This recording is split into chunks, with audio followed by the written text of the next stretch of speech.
O ancestors, blacker than 1,000 midnights, African ancestors, it is you that we, your children, give respect and honor. O ancestors, we call upon you and welcome you in this place. African ancestors, let your presence fill this place. O ancestors, who have been purposely excluded from the history books so that the world would not know of your greatness. Our African ancestors who give civilization to the world. Our African ancestors who give the arts to the world. Our African ancestors who give music to the world. Our African ancestors who give the sciences to the world. Our African ancestors who gave mathematics to the world. Our African ancestors who gave medicine to the world. Our African ancestors who gave literature to the world. Our African ancestors who gave philosophy to the world. Our African ancestors who gave God consciousness to the world. Oh, ancestors, we thank you for devoting your life to make a future for us, your children, grandchildren, and great grandchildren. Now stand with us, strengthen us, guide us, teach us, and protect us from the snare of our enemies. Rise up, O African ancestors, and let our enemies be scattered. And give us the wisdom and boldness to deal with our oppressors and those who would hinder the liberation and empowerment of our people. Rise up, O African ancestors, and live in us. And we will not fail to honor you. We will not fail to respect you. We will not fail to hear you. And we will not betray you. Ashe, Ashe, Ashe. Greetings, family, and thank you for joining us today for another installment of Unity and Solidarity TV. I am your host and humble and obedient servant, Bakari Makiru. Today we have another great installment where we will be unpacking some critical reflections where it pertains to the Emancipation Day observation that was held throughout the Dutch Empire. Before we go into that and I bring on my guests, I need to extend congratulations to the brothers and sisters and freedom fighters of the South Sudan and the Congo, who is observing their Independence Day in the month of July, of course. And most of us who have been paying attention are concerned and deeply troubled by the conflicts, by the intention to destabilize the Sudan and, of course, the Congo for a number of years already. So our hearts and support and solidarity goes out to our family in the region, not forgetting other parts of Africa, of course. We also want to extend honors and respect to our fallen freedom fighter, the most honorable Patrice Lumumba, who would have celebrated his birthday last week also. Um, the abolition of the Dutch Atlantic slave trade and colonialism is observed annually throughout the Dutch Empire on July 1st. As is customary, the day is marked by cultural performances and speeches to honor our African ancestors. This year, Willem Alexander of the Netherlands apologized for the role his country played in the enslavement of Africans. It is no surprise that the speech made headlines around the world and received deep emotional reactions from tears of joy and cheers and to dissatisfaction and frustration as important and sensitive issues were either sidelined or intentionally omitted. For example, was the speech an attempt to rewrite history? Will it reset relations between The Hague and St. Martin, St. Eustatius, Saba, Aruba, Curacao, and Borneo? Will the speech fuel more heated debates about institutional racism, discrimination, white supremacy, reparatory justice, reparations, and redevelopment, which, when taken together, are central to the healing process of the descendants of enslaved Africans and Africans at large?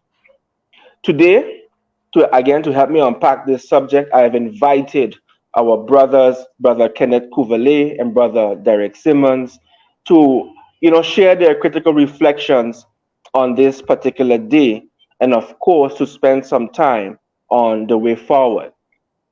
I would like to start off by thanking Brother Kenneth Cuvalay and Derrick Simmons for accepting the invitation, and of course to introduce yourself to the family. So again, we from the islands, whenever we meeting somebody, the first question we just ask is who you be, who you for.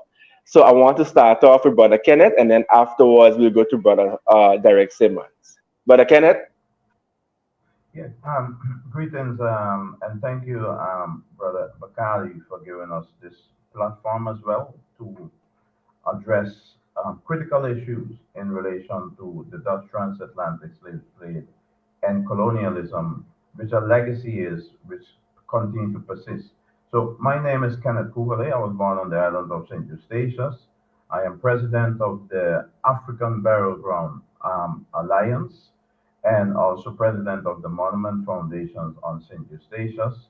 And I was instrumentally the first person who actually went back to our island in assignment of the Dutch Ministry of Health to create the psychiatrical and addiction services on the island of St. Eustatius and Saba.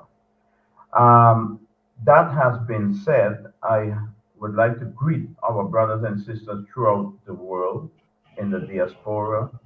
And at much time in this discourse, we tend to leave out the mother country, which is the continent of Africa, because there could be no, let me put, I'm going to give a short synopsis for the public so that they can have something to hold on to go into the discussion to react to.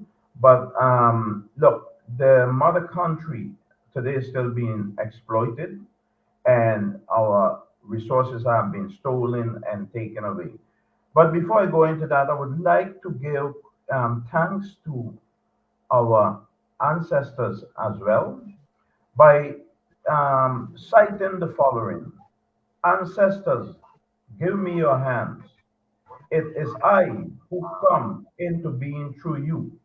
That is from a well known friend and brother in African history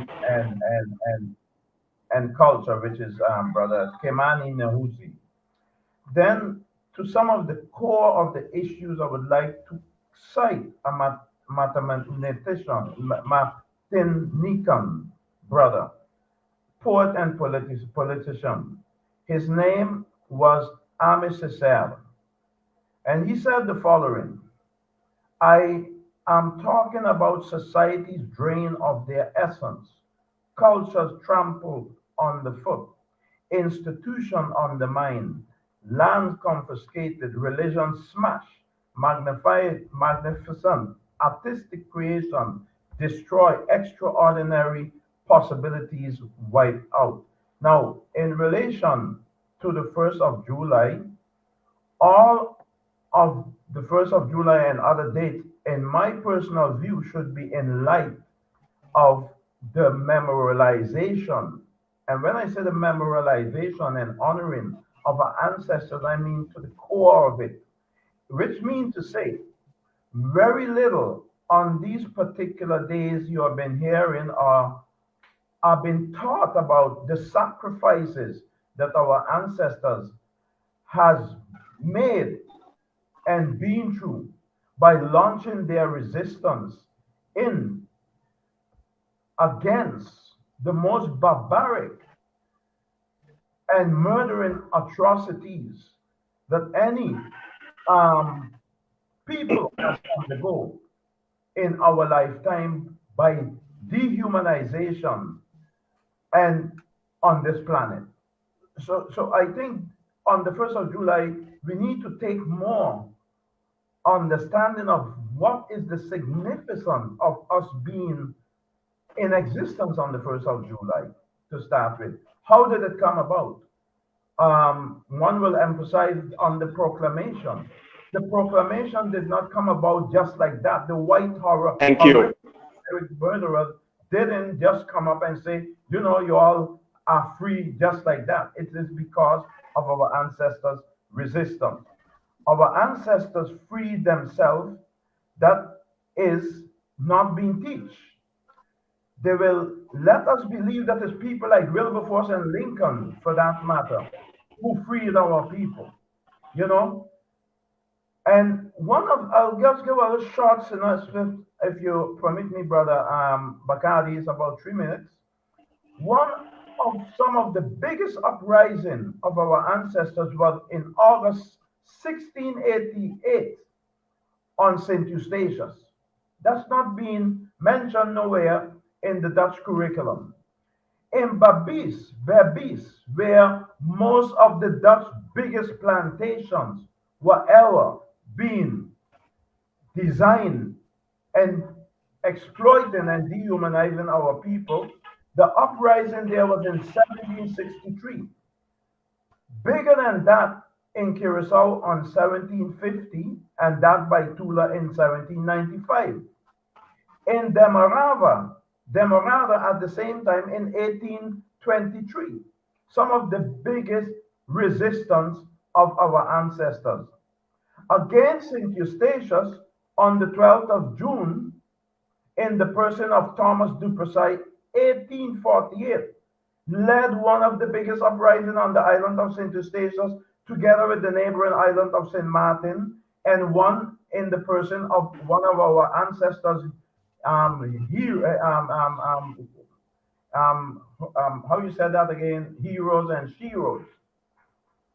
One Tete Lokai, for her uprising, Ashe, they cut Ashe, they cut off her breast. She's known as the one breast lady at the time.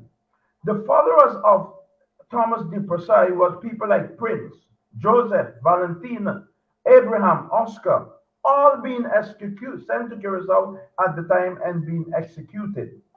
Between 1715 and 47, uprising took place again in Curacao and in Aruba on 1750. These uprisings led to immense, serious um, uprising and breaking down of the VIC, the West Indies Company plantation in Curacao on the 5th of July. Some of the famous and most famous names which we are not hearing in these forms of uprising were people like Maisa, Kuaku, Sante, Amba, Ja, Naniru, and Kwan. These names we don't hear. Now, Ashe, Ashe, Ashe. Ashe, when it comes to the 1st of July, I would tend to say what the proclamation meant on paper is not the reality. Today, we are still confronted with exploitation, living in ghettos, racial inequality, racism institutionally, systematically. It is easy to integrate places like an open public place like a park. You know, those things are easy, but it is much complex to start with decolonization of a community to achieve genuine equality. That is not the case on the 1st of July in any sense or and in any way close. We are being depersonalized as human beings. We have no sense of feeling of belonging, not seen as human being in general. Our color has become a stigma, and we has adopt a conditional, a lot of us, attitude to even resent our color or our being as Africans. So these are some of the things. So I said, in relation, the proclamation has never gave us an economical base to start on because we were so-called freed to hunger, freedom to the winds and the clouds and the rains of this planet, freedom without food, freedom without land to cultivate, and feeling of nobody, like I said earlier, we are not being accepted as people in general. So the conclusion here is in a short synopsis, we can ask the question, what is the meaning of all of the so-called empty gesture of apology or executed by the Prime Minister on the 19th of December, December. and the Prince who's so-called asking for, not the Prince, the King rather, asking for forgiveness and also speaking shame on behalf of the royal family. Now, look, Spiritually speaking, historically speaking, I cannot see the prince as my king. I am living in this country, but my kings and queens were murdered and eliminated and destroyed by the same symbols of the royal family, who, by the way, was deeply in the trade, slave enslavement business of our ancestors, exterminating them. And so that goes for the state as well, who made the VIC and the VOC, which we doesn't even speak about because we doesn't speak about our brothers and sisters over there in the Pacific, the Papuas, etc. So I can take and go on in a broader context, whereof the July 1st, which is supposed to be memorializing a moment of memory and still calm, concentrating on the horrific atrocities, which, by the way, the UN and the European Parliament called out as crime against humanity long before the so-called King excuses and that of the Prime Minister. And so, at the same time they are doing that, they are refusing to actually recognize reparation in the broader meaning of the word of that word, the content of that word, and redevelopment. So, how could you ever speak about healing if I come into your house, kill the most of your family, put you under my domination at a particular day? I'll say to you, you know something? You are free right now. Let us heal. Continue with your life. Would that ever be healing? So there need to be fundamental, practical, realistic change, transformation, decolonization of the structures, the symbols, and the system and the educational and penal system. You have in the Netherlands the most barbaric murderer, so Peterson Koen, who eliminated almost the whole population of the Banda Island to gain monopoly on the nutmeg industry. And yet these people are hailed as heroes in our open space today in this country. That was a short synopsis, my brother. Give thanks. Give thanks for that. At this time, I would like to invite Brother Derrick Simmons to share his thoughts and give some opening remarks before we get into the discussion. So, Brother Simmons, you have the floor. Good day, everyone, and thank you for having me on your program. It's basically an honor always to be part of any discussion, especially if it relates to history. My name is Derrick Simmons. I also was born on St. Eustatius. I was educated in. I started here elementary school in St. Eustatius. Then I went to Aruba at 12, and after Aruba, I went on to the U.S. and I got my bachelor's degree in anthropology, which at the time, I didn't see it as a very important subject, but as life goes on, anthropology is the study of of I say it's the study of man. So you talk about the past, present, and future. And I have been involved in many organizations, and like my like brother Cuvalay, I am also a member of the St. Eustatius African Alliance. Um, I used to be a member of the Monuments Foundation, the Historical Foundation, um, the library, Stinapa. So as a young person, I was very active, and I in 2011 I got myself involved in politics.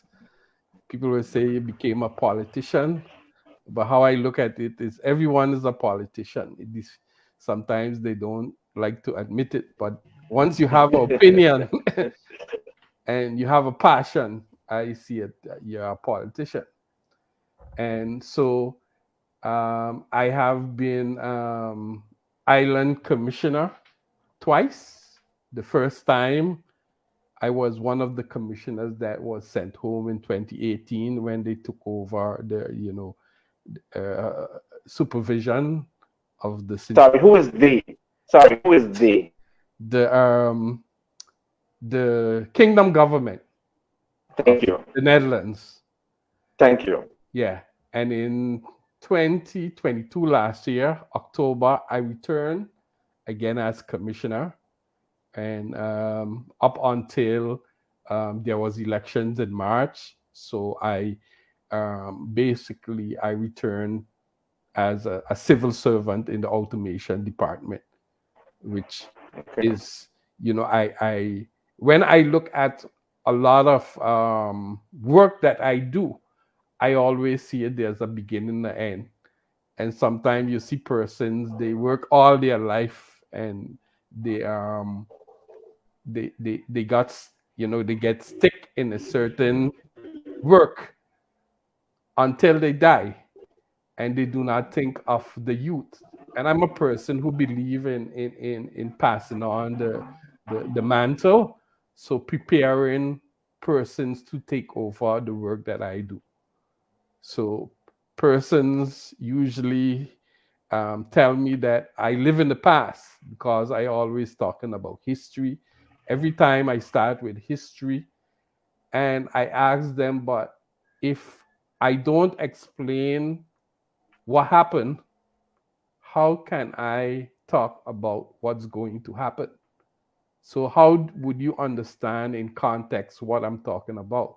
So history to me is very important, and I believe it in the educational field. It's not much attention is placed, especially when it comes to local history, our own history.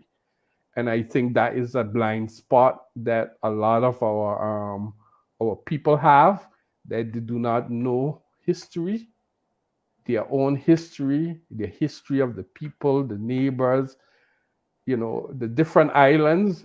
And we often are separated by our colonial past. So we are referred to as Dutch, others are the British, Spanish, Portuguese. And when you look through the Caribbean, they separate us by those, but we all have similar past which connects us with the motherland, Africa. And often, too often, when you bring up that discussions, persons, no, I'm not African. I am from St. Eustatius. I'm from St. Martin. They see themselves as not as one, but as dispersed, Separate. separate. Hmm. And I believe that that is the plan. Once you're separated, you are not really strong. So united we stand, divided we fall. And yeah, it's very hard to talk after someone like Mr. Cuvalay, because he throws out a lot of information, and you have to change up, not to repeat the same thing. So yes, I'm a politician. I am part of a member of the PLP party, which is the party that is now um, part of the local government, but it's a struggle. And if you known, I think it was Friday, the national government fell, and it wasn't surprising to me, just a matter of time. And when someone they will bring the news, and I ask them, I say, suppose it was us, our government fell, you know, usually the words will come after, yeah, it's expected, and corruption, and Corruption, nepotism. yes, all those uns word would be used. and Yes, and every adjective. yes, and that's and to me, that is one of the problems that we have as a people, that we easily tear down our own and uplift others. And unless we do something about that, or act differently, I don't think it would be very difficult for us to move forward. And as it relates to like the king's speech on July 1st, for me it was yeah, it didn't mean much for me because um I see the the king is the one that basically institute the laws in the past and still in the present. And the reality as is that we are still colonies. Persons do not, they will say, hey, you have the country, St. Martin, Curacao, Aruba, and you have Statia, Saba, and Bonaire as the best. But the reality is we are officially still colonies. And to me, I see it as a form of enslavement. So as long as you you don't move away from us developing economically, slavery had to do with economics. So why can't the solution also be about economics? And like how Brother Cuvalay said, when they announced the end of the emancipation of the slaves, they left you there with nothing. The enslavement and the trade basically continues as if nothing happened, and they try to um, continue with a system that basically, when you look, you can basically tell the difference between the present and the past. So that's the way, in a nutshell, that I see things, and I hope that that we can have a very fruitful and active discussion as we go along. Thank you so much for that. When you were speaking, the words of um, Kwame Nkrumah, Dr. Kwame Nkrumah came to mind. I'm currently studying this book still, right? And in this book, in his opening remarks, he says the following: the essence of neocolonialism is that the state which is subject to it is, in theory, independent and has all of the outward trappings of international sovereignty. In reality, its economic system and thus its political policy is directed from outside. Just to add on to what you were saying, because we have the discussion in St. Martin also, where they in the metropoles, they in the Hague will tell us where you have a parliament, you can make laws, you have ministers and so forth. But at the end of the day, when they want to pass their budget, unless they get a positive advice, right, from the infamous unelected CFT, it ain't going nowhere. You understand what I'm saying? And there are so many other examples where the continuation of colonialism continues today. But before we get into the discussion, because I have been doing my utmost to follow the discussions with regards to the issues surrounding remains of our African ancestors on the island of St. Eustatius. And if you would just indulge us for a minute to give us a brief background and a brief update, because I believe many persons of our family, locally, regionally, and globally, might not be aware, right, of this important matter, right? And most of all, if you could also show the connection between what they did with the remains of our ancestors in the past, and how it's basically a continuation of that. So I don't know which one brothers would like to touch on that subject, but it would be a disservice if we did not stop and pause to receive an update, or a summary of that major issue. Let me, is that to me, Brother Bakali? Yes, if you can, that would be great. Okay, your connection is waving, going back and forth though.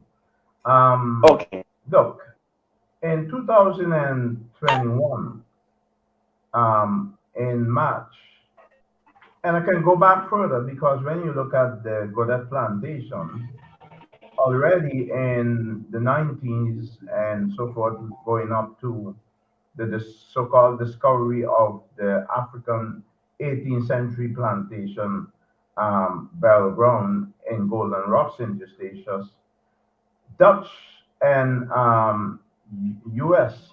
And by the way, Jay Hivers, I call his name always, who live on St. Martin. I dare call his name over and over.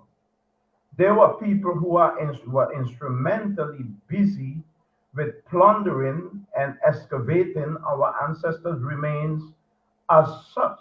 Grant Gilmore, who is associated with him as well, and with the Leidse University here in the Netherlands. They were instrumental in stealing, plundering, robbing, and taking out our ancestors' remains and bringing them abroad. The Texas University, our ancestors' remains are today. The Maryland University, our ancestors' remains are there today. The Cambridge University in the UK, our ancestors' remains are there today. And the Colonial Center for Archaeology and Research on St. Eustatius, which they call SECA, is not even certified to turn over one stone in the Netherlands, but yet that organization can go as business as usual, excavate, plunder, steal without any accountability because up until today, there's no information or no consultation with the African community in regard to their undignified actions which is taking place on the island. You have Gay Sutikau, a white American colonial orientated woman who called our ancestors' remains her property. She rejects and disrespect to address our ancestors as enslaved people, but continue recently in a video to call them slaves. By the way, our ancestors were not born as slaves. We had Thank a you. civilization before colonialism and the plundering of Africa. Our ancestors had, as a matter of fact, Africa is the cradle of civilization. You look throughout Spain, you see our great ancestral architecture in the south of Spain. The pyramids today, which nobody can even understand from a Western point of view, is the architectural technology of our ancestors. So these people who continue to go around, and by the way, the industry, archaeology as a science, colonial science stems out of anthropology. And we know some of the most degrading statement anthropologists, Western and the white anthropologists made of upon our African people and people of African descent today. So the industry of archaeology is a big business. They get big grants. They promote their books. They are getting all kind of putting our ancestors' remains in a museum abroad, and so people pay to go and see our ancestors' remains. The so-called are doing DNA research. Actually, Ruth Stelter from St. Eustatius, after this horrible expedition in April, in 2001 in March, where the African Burial Ground Alliance was born from, he said it's important that we do DNA research to know what diet, what kind of a disease our ancestors had. The only disease our ancestors had was the enslavement of the white man. No other disease. So I don't need these people to come and do research, undignified, excavate our ancestors making billions of euro and dollars in the industry of archaeology over our ancestors' remains. As a matter of fact, I say again, the way archaeology without any form of ethics is dealing with our burial grounds. And look around the world, it's not only St. Eustatius.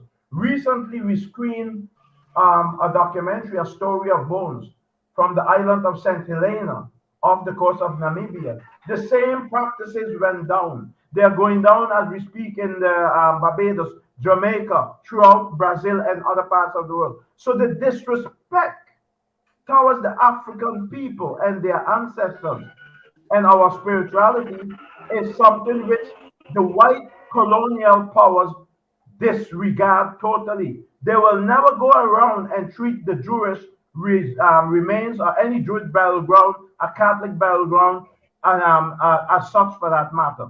So it's a total indignation of the total disrespect which the figure, and that's what I come back to what I said in a few of my synopses. What did proclamation mean for us? It meant nothing because today we are still seeing in the eyesight of the legacy of colonialism and the impact as a people who has no value. And so these excuses have no value as well because until we are actually in a position to have justice, reparatory justice, reconstruction of a chronicle underdeveloped systematical community which are impoverished, military rise, ethnic profiling, police abuse, etc. Actually, in a modern time, the same practices is going on are going on today as the way our people, our young people, are being imprisoned, impoverished in our community, malnutrition, bad education, poor housing facilities. Right now, and since October 2010, the Dutch have repositioned themselves in the Dutch part of the Caribbean. And I don't speak about Best, I speak about all the six islands. They are more impoverished than ever. Bonaire, you are seeing an influx for more than 500% of white Dutch European. That is called a classical form of ethical cleansing, ethnical cleansing. Your own community, you cannot even see it anymore. Dutch big project developers are buying our land, excluding, secluding, and isolating our people. On St. Eustatius, you have this owner of the Golden Rock Resort who said he would like to buy the whole island for that matter. Wow. Okay. Okay. But Simmons, I see you want to weigh in. So I think by now we can just have a great back and forth. I don't want you to feel limited at all. Imagine we have a veranda drinking Marby and having some hot Johnny cakes. So come right in. No, no, I think brother Kenneth was is the best person to talk about that. But like we both are involved in the same thing. Even like with the screening of the story of Bones. When you look at that documentary and what happened in Saint Helena, you can basically connect the dots, I call it, you know throughout the Caribbean and even go up to the United States. And we have persons that are involved in the different areas, that when you see that screening, you can basically recognize your experience, what is experiences now, as if it's you're stuck somewhere in time. And basically it's basically colonialism. And some persons haven't accept that when you talk about it, they see it as, hey, colonialism is something of the past. And like, I don't even use the word neo-colonialism, because I always say it hasn't ended. It just continued in a different way. And if we say, hey, it has ended, and then we start over again, then basically we are not talking about true history. And when we look at facts historically, colonialism has never ended. And All it right. all comes down to, like I said, comes down to economics. So tell me, from your perspective, from on the island of Statia, what has what was the general sentiments when it came to the speech made by the royal family? Well, the sentiments basically, different persons. I think it started with they had a service, and then they had the speech, and like how and you know they tend to have different activities where I think they had some places where you could buy food and you know dancing, and basically the way I see it, it has very little to do with our past and our history about emancipation. So um yeah, for me it was like I was planning to sleep the whole day because i i I had, I see it, hey, as if you tell me I'm emancipated, then I would choose that as a day of rest. But you basically you are part of a community and you need to move around. But what I have experienced is there wasn't much to talk about. Okay, okay, all right. Give thanks. Give thanks. Now, Brother Kenneth, explain to us why you believe that. I mean, and I know you touched upon it, yeah. And at one point, we'll need to revisit those names that you called earlier of the freedom fighters, especially for the sister islands, because from where I am at, my level of learning, that a lot of those names was new to me also. So I really appreciate the fact that you shared that, because it then gives us more, how you say, more reasons, more areas to deepen our research, to, like what Brother Derrick said, to connect the dots. You understand? Because that is very important, because too many times we see ourselves as isolated and detached, failing to understand that we are part of a global family, a global movement, having the same origins, right? So I want to know from you if you could continue where it pertains to the rewriting of history, and I want you to continue to dig into the speech by William Alexander.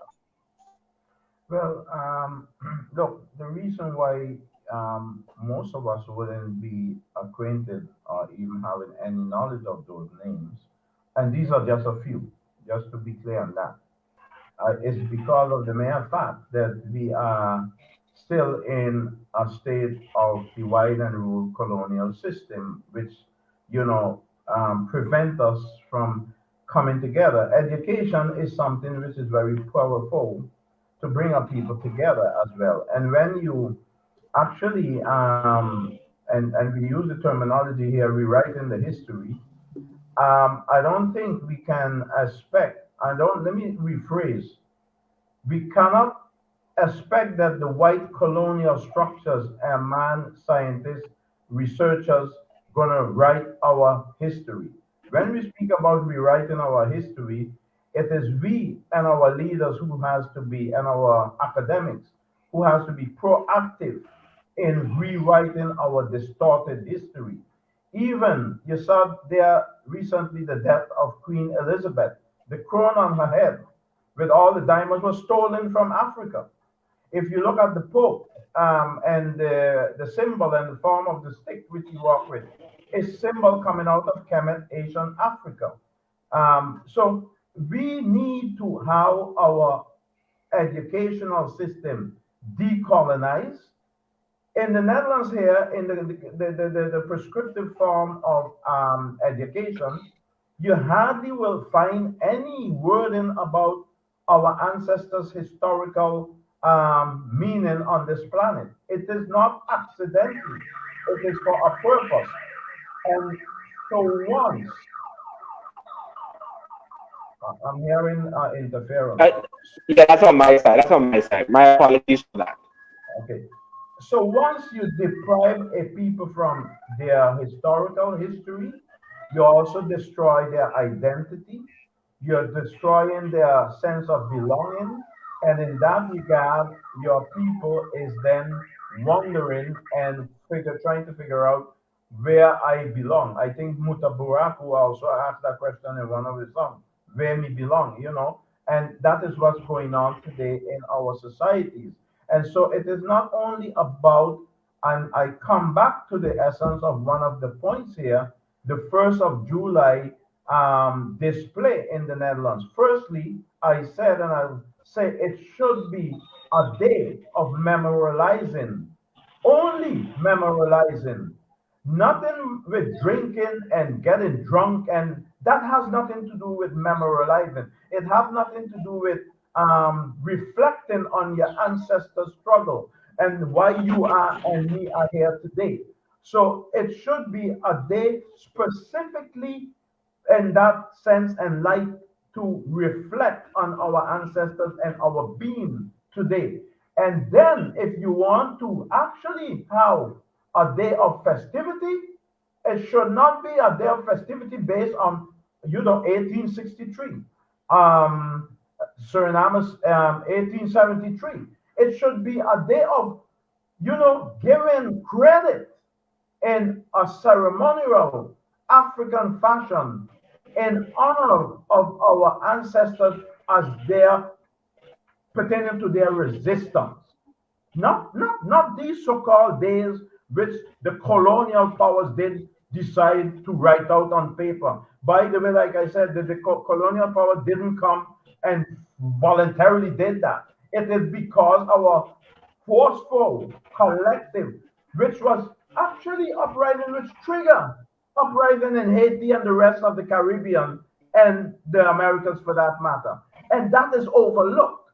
That should be the first, after memorializing and honoring their dignity, we should be restoring their dignity and their sovereignty by actually having a separate formal day, free day, to then ceremonially rejoice of what our ancestors did and how we came to being here today, because the intention was to wipe us all out. And they're still doing that. They're still trying that. One of the figures who's now right now is very controversial, speaking about the generalization of the Western world in relation to our young people, is Dr. Yuma Johnson. We are trying to bring him to the Netherlands, but they're boycotting. I mean, here, where's freedom of speech to start with? If any white woman or man get up and start talking the most horrendous things about African people, they are not being banned. They are not being boycotted from having a place to bring that message across. But when a black African, an African, state the truth, Yuma Johnson never said for one moment he had anything about lesbian or homosexual for that matter. He is speaking about the transgenderalization, which actually the Americans are in Africa today propagandizing among our people, which is not our tradition. So why should he not be in a position to teach his people about what is going on? But that is being blocked by the powers at hand right now. We don't want to associate ourselves with his remarks. But how much remarks white volksvertegenwoordigers, and others are making on black people daily, is okay. But when we decide to preach the truth, educate our people, it becomes a problem. So again, to answer your question, brother Bakari, important is who write the narrative. We are responsible, but more importantly is that we need to get over the fear that we cannot live without the Dutch crumbs. You have other places on this planet which are independent and they are still living. Take St. Kitts and all of those places, which have been given independence with a warm handshake. But they are living today. People in Barbados are living today. Barbados has recently come out as being the third republic in the region. disregarding the Commonwealth, which is a colonial system to dictate you and how you should organize and grow and develop your nation. So unless we come out of the Antilles, so-called Antilles, with this fear, we are waiting for the Dutch allowance, which keep us into isolation, which we doesn't realize we cannot live without the Dutch passport. This is a form of colonial in chain on the, Bob Marley said it, slavery, mental slavery. Malcolm X said it, mental slavery. So this fear is damaging for development and to actually liberate ourselves. We need to understand these things. Okay, give thanks. Before we continue, I want to give a shout out to our viewers, starting with Ms. Ramonda Hanza. Give thanks for your constant support. Right, we have Mr. Ewald Hop. We have Miss our sister and my comrade. No, sorry, yeah, Miss Brunelda Roseberg. And we have, yeah, that's who we have in the viewership for now. So we want to give thanks for you for tuning in. Now, you said something earlier, right? Because there's so many dates being floating around. We are hearing 1863. We are hearing 1870 something. We are hearing 50 years, 150 years, 100. Which one is it? Well, Please, if you could go into that, let's create some confusion in the minds, and also when you're explaining that, give the context, right? Give reasons as to why we see the differences in these particular dates. look, 1848. You will never find, like I said earlier, in the Dutch formal books, but yet Thomas du Puy in Saint Eustatius was instrumental with his gang to actually overthrow and had the colonial structures on the island capitulated at that time. Now, that is a moment of taking your freedom. And when they say our people was running away, they weren't running away. They took their freedom and they decide to go where they want to. There's a big Thank difference than you. having somebody running behind you and you're trying to get away. No, they overthrow the system and they decide, well, let us go to French St. Martin, let us go to the Dutch side of St. Martin, let us go to St. Kitts, etc. That is freedom in its essence. So 1848, these things took place. When it comes to 1863, here's where the Dutch decide, and everybody believed it. The Dutch decide, well, we're gonna write out and give you all free all from enslavement. But that's not true. They were forced, in essence, with all of the uprising which I mentioned earlier, which were taking place on some of the most largest plantations, which have been destroyed by our ancestors in 1600 and 60, for instance, in those parts of the world. They were forced to actually come out with some response.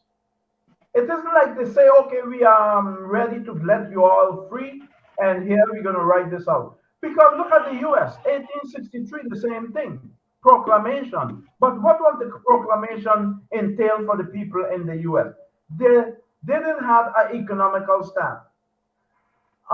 Immigrants came from Ireland, Europe, Italy, all over, and they get hundreds of thousands of acres of land while they were not enslaved people on the soil of America. But yet, our ancestors in America who were brought there as enslaved people was not given one single acre of land as an economical base for them to start. But yet, one will have said to them, strap up your boots, strap up your boots. Well, many of them didn't have a boot to strap up. So was a cruel gesture to even say that to our people, whereof you enslave them, you so-called write out this proclamation because of other mechanism which was forcing you to come to those actions. Because at the same time, resistance was taking place in the US as well. We not need to forget that. So, that resistance was all over in the Americas, the Caribbean, and in the US. So they had no choice. They had no choice. But with one difference, the economical resources they has already stolen and considered in their hands. And that is what is happening today up until today. Because all our uranium, our cacao, our diamonds, the oil which is in Holland, or even St. Martin, which is called Shell oil, are all coming from the mother country today. The mother country, our people are still being impoverished and still being exploited, while our huge wealth is being outside in the hands of the same colonial powers. So, to answer your question again, the correlation with what is happening is based on the fact that we need to get off of fear. We need to collectively, globally work together as a people, forget our petty differences, and try to respect each other. Because one of the things which is lacking among us in many ways is the disrespect among ourselves towards each other. I may come, or Derrick Simmons may come tomorrow, you for that matter, and say, I am a scientist in this and that. Our people will have difficulties at even accepting that fact. Who are you? How could you be a such a? But the white man and woman come without asking any question. They are perfect in something already in the mindset of our people.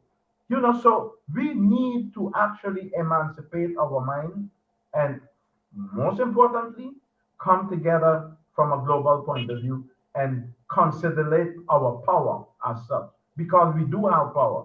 One asked me sometime here in the Netherlands, how should we go about generating wealth and boycotting the system economically? I said, look, Christmas in St. Martin Sabre Station, we all go out and buy immensely the white produce product for Christmas. And we find money to do that. We find money to do. Imagine for that month, we stop buying in white stores, stop buying their product, and only buying from our local places, which are existing. Not many, but are existing. Again, revolution and the fight to retain dignity and your sovereignty has to do with sacrifices. Thank you. You mentioned a very important point where it pertains to the reasons why the trade, the horrific system of slavery was ended. And I would like to introduce or add a component to that, because Brother Derrick touched upon it. He said it started because of economics, right? And it ended because of economics. And I want to submit, let's call it some preliminary thoughts based on the research that I'm doing, was that another factor that played a role was due to an agreement or a discussion between William I, right, and the then King of England, who would have said, in a paraphrasing now, because you remember at that time, England was trying to stop the trade, not out of some moral obligation of moral conscience, but because it was losing money. Okay? So now, remember too, at one point, Holland controlled half, right, of the trade. So there was some pretty big boys on the block. Okay, apologies for the noise in the background. There's some aircraft flying over. So what I'm getting at is that one of the conditions that the then King of Britain introduced was that if you don't stop this trade, you are not getting back those islands that you control. Okay, and as I said again, this is part of my preliminary research. But it's a much deeper, connection with the whole scheme of things. Another fact I want to introduce, right, is the fact that technology played an instrumental role in quote unquote motivating slave makers to end it because we had the introduction of sugar and other, how you say, developments that caused them to no longer require our unpaid labor. Okay, and then thirdly, of course, they realize that if they have to feed us, clothe us, give us shelter, it's more expensive for them. So here's where the idea comes about. We're converted from being enslaved to being workers. So I put that forward, right, with the hope that our people would come to consider that it was not about them being morally responsible. It was because they were trying to secure their own interest. History has a funny way of repeating itself because not too long ago, when we read the newspapers, we would have learned that there are so many efforts, right, to for Europe to integrate into these particular islands. So again, we are noticing that these apologies, these abolitions, just come on the heels when something major is about to happen. So I'm gonna stop there, and I really want Brother Derrick to come in, right, and weigh in on this discussion also. Brother Derrick, what do you think? Your mind? Yeah, yes, I totally agree. And when you go back in history and you look at those momentous occasion, for example, you had World War II, where basically the monarchy was in England. She run. Say it. She run. Yes. So things were difficult, and then you did this momentous radio broadcast, which basically supposedly supposed to be the building block of the Netherlands Antilles. Steunende Correct. op eigen kracht, doch met het wil er ander bij te staan. Now, if those words sound nice and new and great, Just translate that. If you could just translate that for our non-speaking audience, please. yeah, basically it says to basically rely on our own strength, but still help each other, you know, to like when times are difficulties. For example, like when you have the like hurricane and things like that, you have difficulties that we help each other. So those words basically for us is very meaningful, and if you use them how they are said, it is something that we can help us. But then you take those words and you build on those words and you transform it into enslaved system, because when you look at the what they call the kingdom charter that defines us, basically, like I said, there is no difference between the past and the present. You basically created a document to continue going, and there you were in a moment of distress, and you proclaim that, hey, let's work together, we're going to free you, we're going to make things better. And then you have the opportunity, you still have your wealth, you still have your whatever, but you do not do that. Instead, you use the opportunity to to make things better for you and not for us. And so when you look at all these things in the past, and I use that for as an example, it's supposed to a light supposed to go off in our heads. Hey, you have to be very vigilant, you conscious for when things come up and certain things, certain words are used. It sound nice on paper, but the reality is it's probably not going to be nice in the future. And when you go back to like the speech of the of the king, where there's a part he said at a certain point you had a moral duty to act, and he's talking about the end, that basically he's saying you have the law of enslavement, that they had no choice but to follow the law.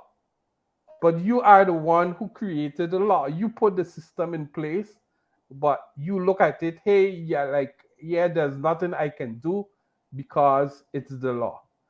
And they're going to tell you if you act against the law, then you're breaking the law.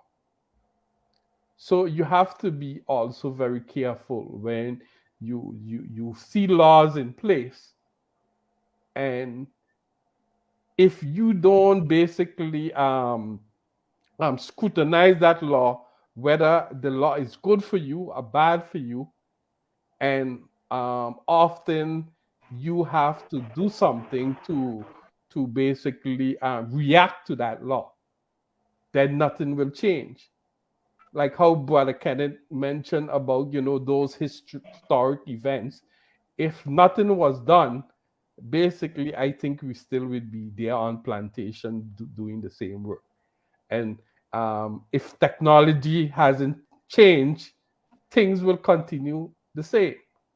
So if things don't change, and like it comes back to economics and the bottom line of touching one's wealth, they always looking at, hey, are we making money or are we losing money? And for those, those colonial powers, we as colonies got to be very careful sometimes what you agree to. And often when you look at an organization like the UN, and you look at, for example, yeah, a good example is the issue with Cuba and the US. Overwhelmingly, almost every UN nation has agreed that the issue that the US has with Cuba should end. But there are just a few, those powerhouses. I think the US, I think it's two or three of them that control that power.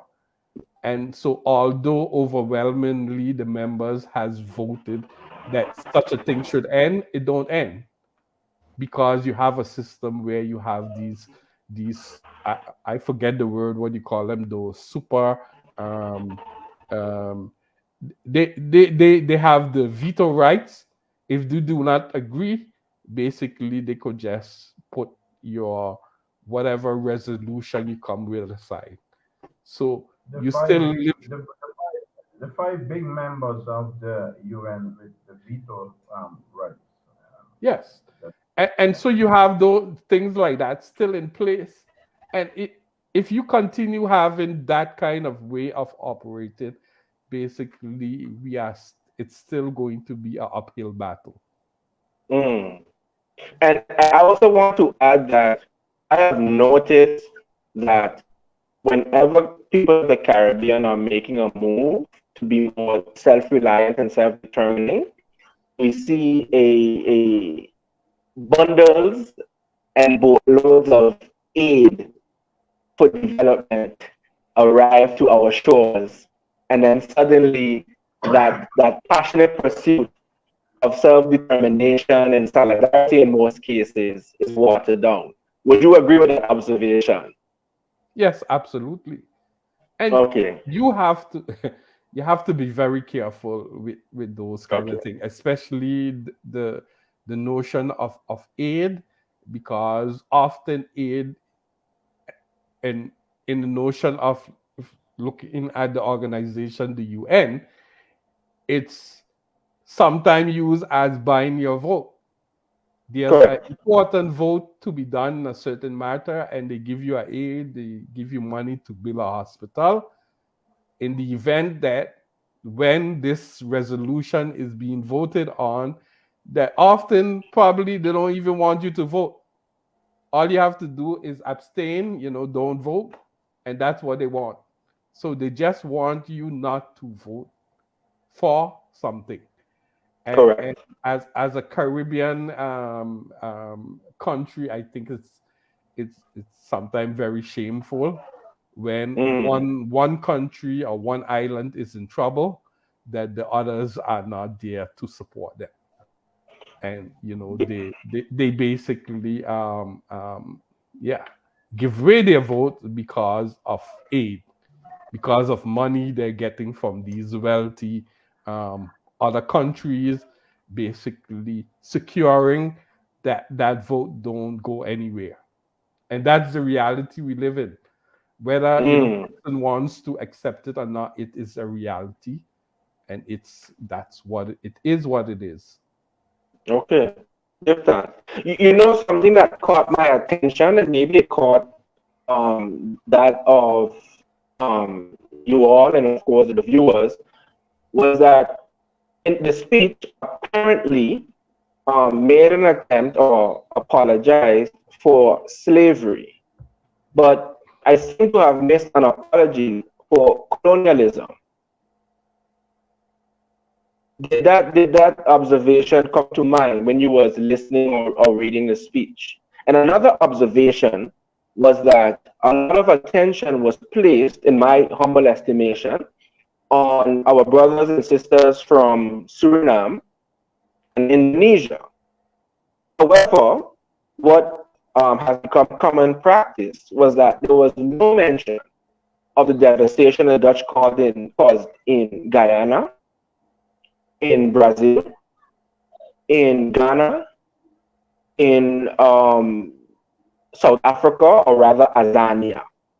And again, it just brings me back to the point or to the title of writing history, because it would have created the impression as though, right, nothing happened over there, or we're going to exclude these particular groups, right, because it doesn't fit my particular narrative. The manner in which, Even when we look at the manner in which the speech began, trying to position the city of Amsterdam, trying to position the Netherlands as some freedom loving nation, right? But freedom for who?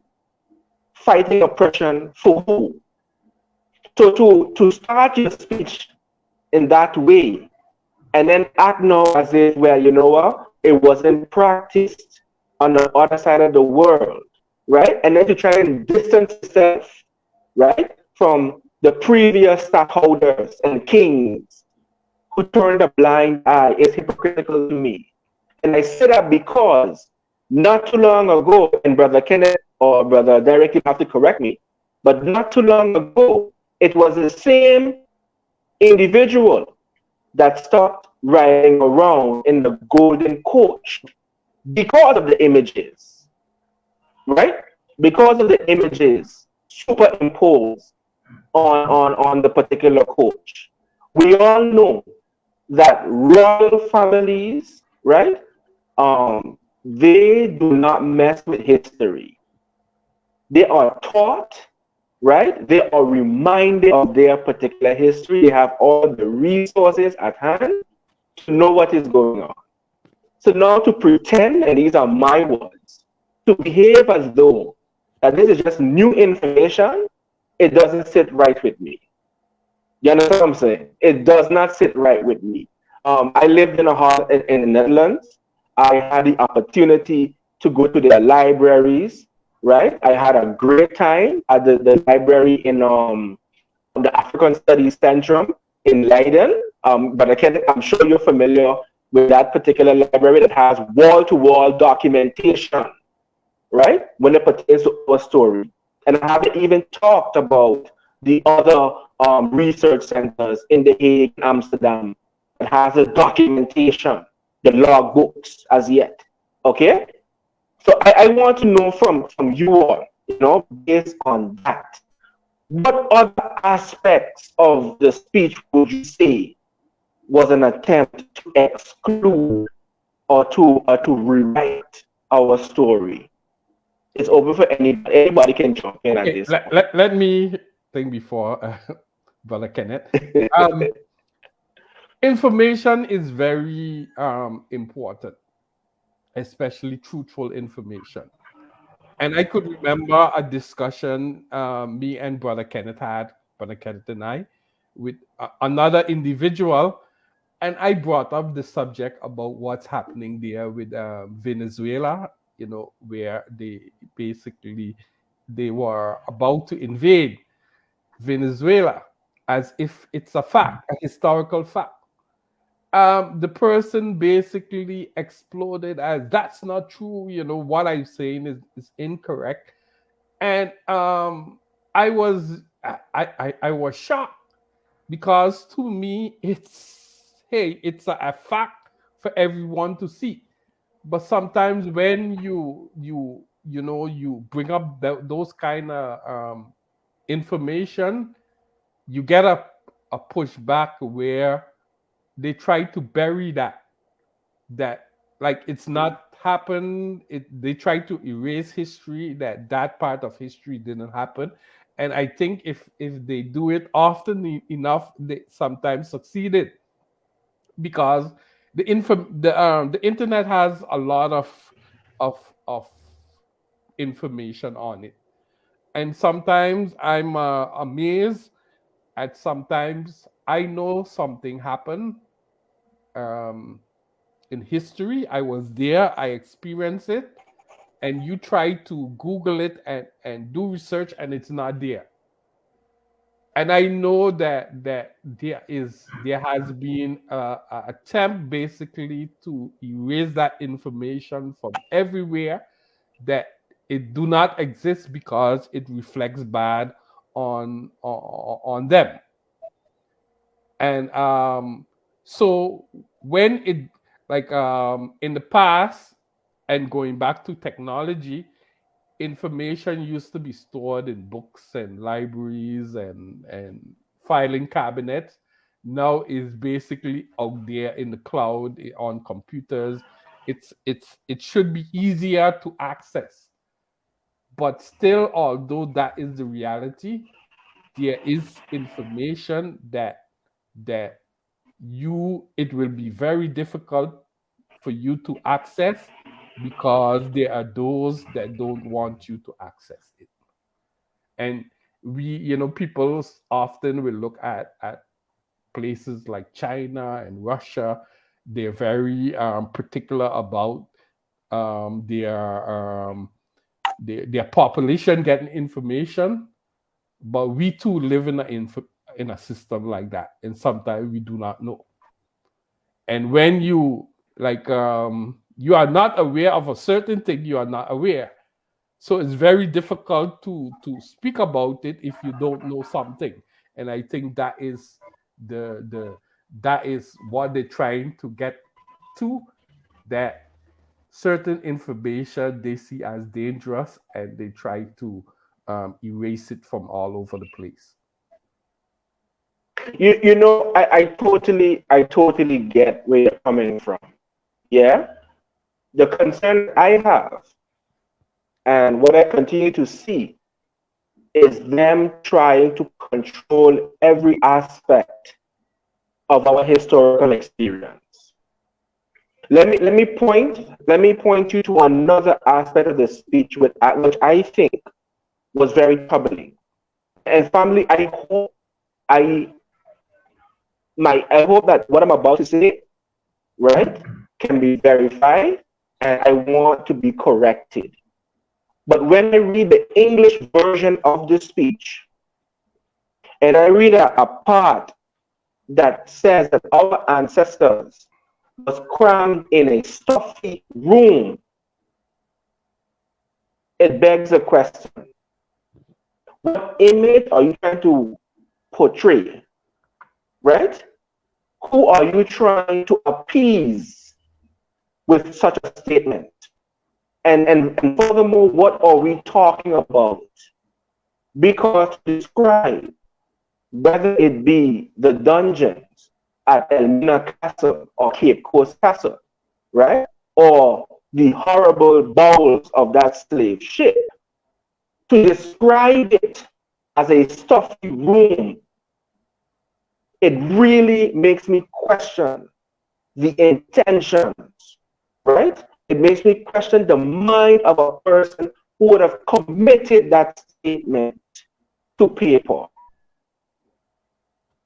I don't know who want me. I mean, help me out, family.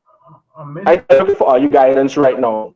I missed what was the description you're saying because you're back and forth. He, Oh, he, he sorry. basically The was talking internet about connection. when you have a speech or you have a document and it's translated, and often the specific terms they use to me is very deliberate. And to me, yes, I agree with what you said. And to me, those terms are deliberately used. For example, the use of headstel to when we talk about um, receiving reparation. Usually, when we talk about that, we're talking about money. They bring it up. You're talking about wealth, money. But when you translate headstel, you also can use the word what's the word that they use, Healing, healing. healing. Yes, healing. And I remember when I heard that word first, I was sort of shocked. How did they get from reparation to healing? And then when I start to go from the Dutch to English, and I said, okay, they translated to from English to Dutch and then brought it back to English, and then you got the word healing. And I find it amazing how they play with words. And a thing that I constantly use, I say that they have their own dictionary when it comes to to to um to defining certain statement, because it does not fit. But often the words that they use and the terms that they use, it fits within the message that they want to portray. And the Okay. audience that they are addressing, the English speaking audience is different than the Dutch speaking audience. But Let me the yes.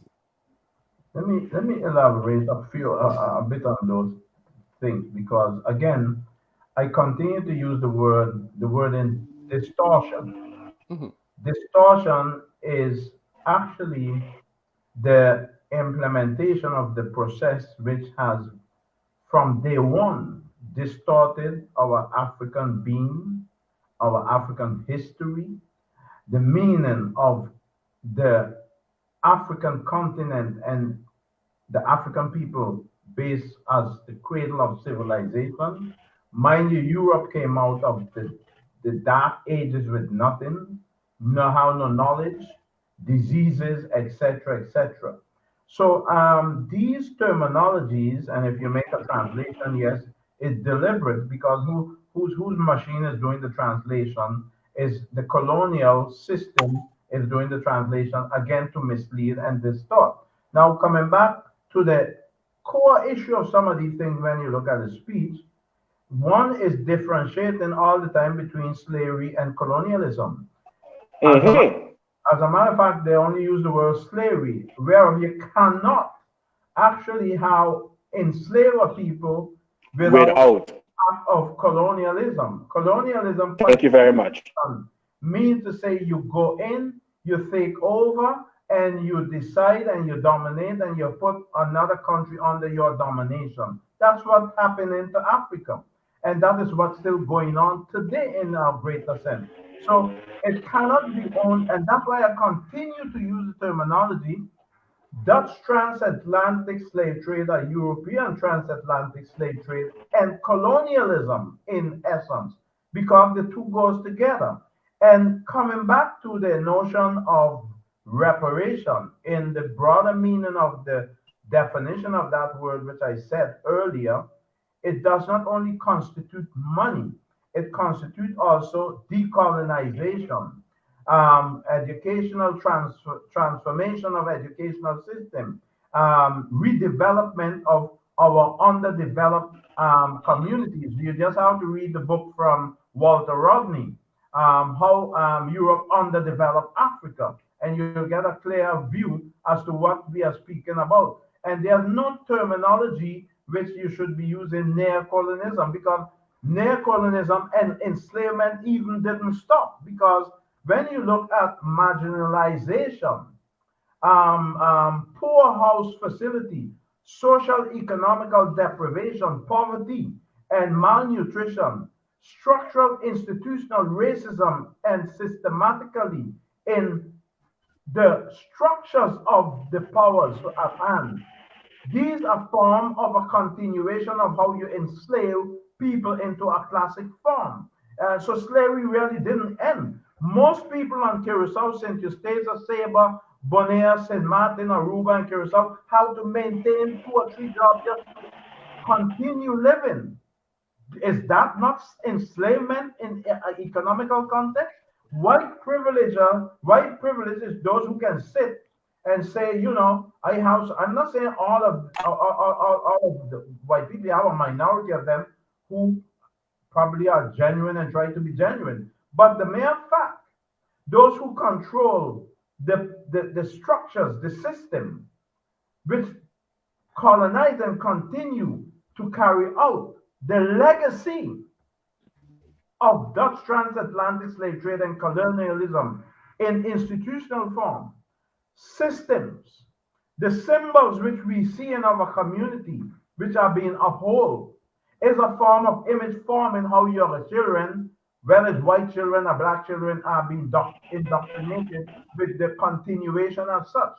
So look at the chaos, the 2 million insulted gesture of 2 million euro, which Margrethe said, he allocated for awareness. Well, I mean, if you look at the wealth taken out of Africa today still, if you look at the amount and the equivalent they paid, which continue 10 years longer, because by the way, officially on paper, Suriname has been actually slavery was abolished in 1863 on paper as well. But they continue 10 years longer with what you call state supervision to actually produce sugar, cotton, and in order to generate that wealth, continue generating that wealth, to also pay reparation to the slave To the owners. owners.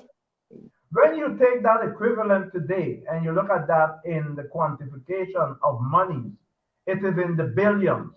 But yet you come up with a lousy, insulting gesture of 200 million divided over 8 countries. That's a total insult to the ancestors, the atrocities, and to the descendants of African people. And so to answer that question, look at crime state which has been committed in colonial fashion. The allowance affair, where they actually destroyed black families, took away their children without any credible form of proof that they were committing fraud. It has been proven today that these people have committed no crime, but that's state criminality. And it is the same thing which took place when the state sanctioned the VOC, the VIC, and their involvement as a state in enslaving our people. We cannot forget these and turn a blind eye to these realities. And until we take all of these realities into consideration and take them serious and reflect that we are still in a sort of a situation, the only thing they feed us today with is, we have music, jump up and get drunk, eat. And when it comes to the essence of memorializing the atrocities, the horrendous barbaric crimes, and the way our ancestors fought for us to be here today, that is not part of that discourse. So we African people collectively has a moral duty to actually fight, restore our ancestors' dignity and their sovereignty and that of our own as well. So until we come to terms with these challenges for ourselves, we're going to continue living in fear, dependent on white supremacy, depending on handout and believing, like I read in some, it was emotional, and he asked for forgiveness. Forgiveness? Forgiveness in what? What am I supposed to be forgiving the king in? Huh? In what? I'm still dazzling with that question. I ask you for forgiveness. Forgiveness when justice, huh, is not being talked about, it's not being implemented, and redevelopment in relation to our cultural heritage, our societies, again, which are chronically impoverished social and economically, our people who have been actually in a pathological form lost their way because of the methods which continue today. How could I think about forgiving any part of those structures and those who maintain the powers within those structures, any form of forgiveness? And while you're killing me, I supposed to forgive you. It doesn't work that way. Give thanks. Bro, you still because it looked like your camera froze. So I don't know if he has, is he also experiencing a Wi-Fi issue? But brother Derrick, would you like to weigh in and follow up on those comments while we wait for our brother Kenneth to come back on? Yeah, I think you probably have some internet problem. Yeah, but um, yeah, I had a call come in, so I was sort of distracted. Okay, With, yeah, I but understand. but like people have to understand we have a colonial system, and if you do not understand what that is, then you would be lost. And for example, there was we were on this program. I think it's Talking History. It's a program in Jamaica station, and we were talking about one of those ships that basically took a wrong turn in Suriname, and basically the ship started to sink, but instead of letting the enslaved persons to be freed, basically they bar them in, and the only thing that they they they got from the ship was some chests of gold or whatever. But basically, the ship went down with all those enslaved persons. So that was basically example of, and to me, that's just one. And when you look at our history, I think there's probably uncountable events that took place during that period. And when you look at our period, there's things that we do not know about, and they won't just go out and advertise that they are busy doing these things. That don't happen. So sometime by accident, you get that information, you hear about it. For example, the issue with the what he spoke about with the taxation of the families that they did in the Netherlands. And when they did research, it was basically colored people is what they were doing this thing about. And it became a scandal. And when you look at what has happened so far with that, to me, that criminal act, it's still ongoing. And it's amazing that such a thing could still happen. And and and basically it's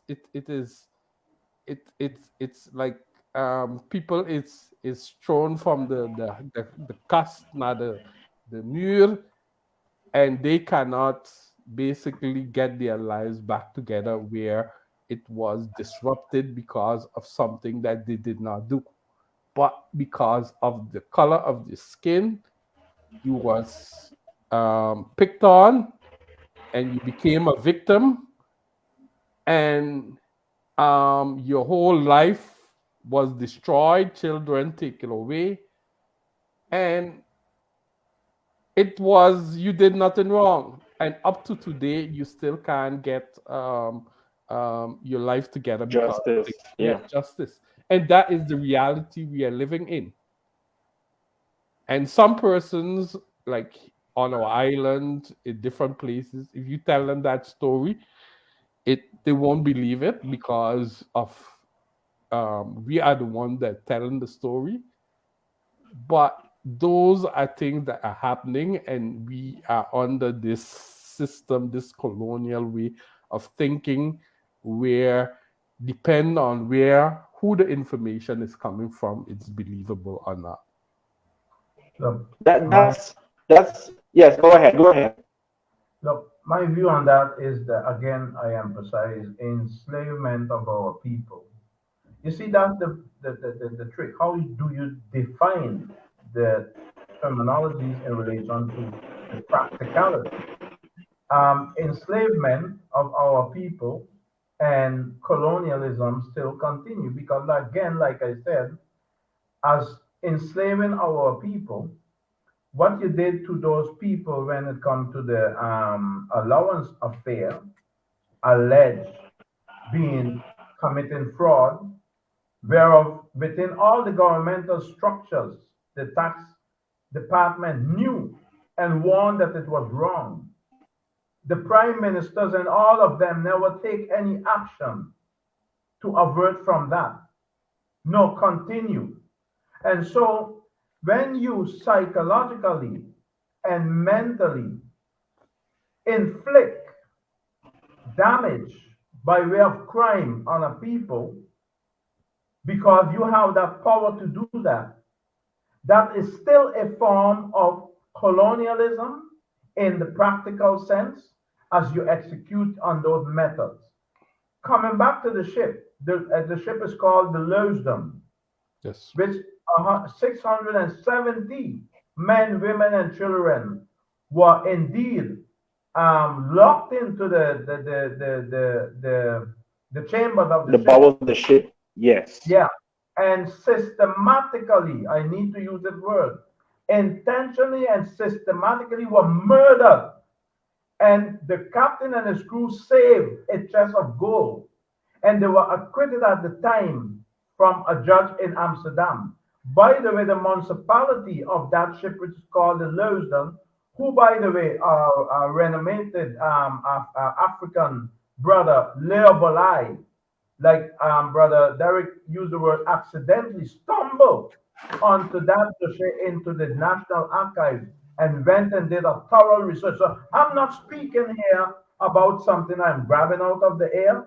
Jay Hivesser called me out on that issue and said I am preaching misinformation and lies to our community when I spoke about the Leusden. The Leusden made about 10 trips to St. Eustatius to unload and how our ancestors redistributed who were locked in of Fort Amsterdam. St. Eustatius was the center of a distribution port to bring and unload and to reload our ancestors to redistribute them within the Caribbean and the Americas. And today, our cultural heritage as such is being destroyed, neglected, and not being protected. And these are the things we African people have to come to terms with ourselves and what is meaning to us. So, state criminality still continue.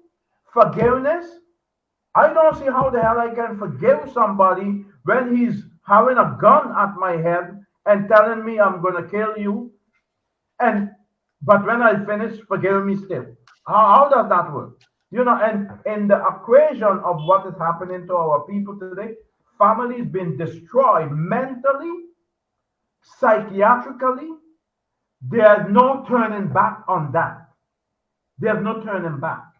And so marginalization, police profiling, taking our young people, putting them into detention, drugging them.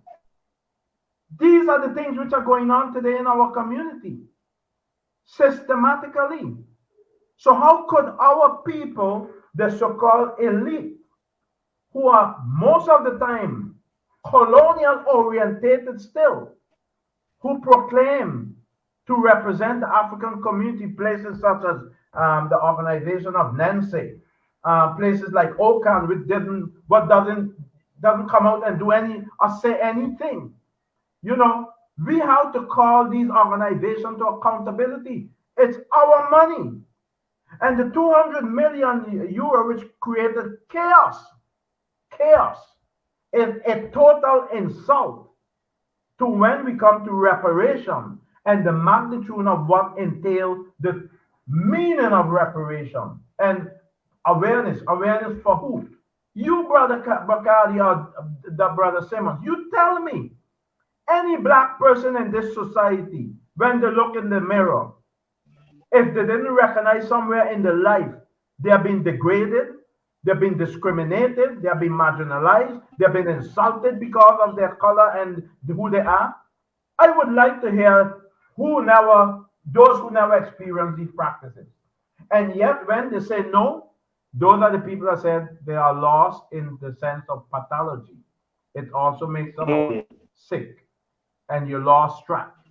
And so today, I am doing a call to our people. Get up, stand up, rise up, come together, and we have to take control. And it's not a short-term process of development process. It is a long-term journey which we are on. As I do sometimes say, imagine us, which some of us scorn the terminology to be associated. I don't use the terminology Afrophobia or Afro-American or Afro-Dutch. I say African people in the diaspora. Imagine we pick up our wealth and all we have, and all of us repatriate tomorrow physically to the mother country. Europe will collapse in seconds. Thank you. Thank you so much for that. A question that comes in mind because you have many persons who would have said that this is a historic moment because the king asked to accept, the apology. All right. And then in the speech, there's so much talk about there's no blueprint for healing and so forth and reconciliation. There's also a lot of talk about strengthening the kingdom, which I am sure you all have heard about, right? And taking with what you have said, can we say again that the speech was nothing more than a component towards a new order that we are about to see? Because if you're not, number one, and I want to borrow the thoughts of Queen Rhoda Arundel, who says that the person that committed the crime cannot dictate how the apology or how the compensation, right, is to be realized. Yeah, that cannot be. It cannot be because there's an international guideline that talks about the process, the components of an apology. So the Netherlands is in no position to tell us that reparations cannot be realized.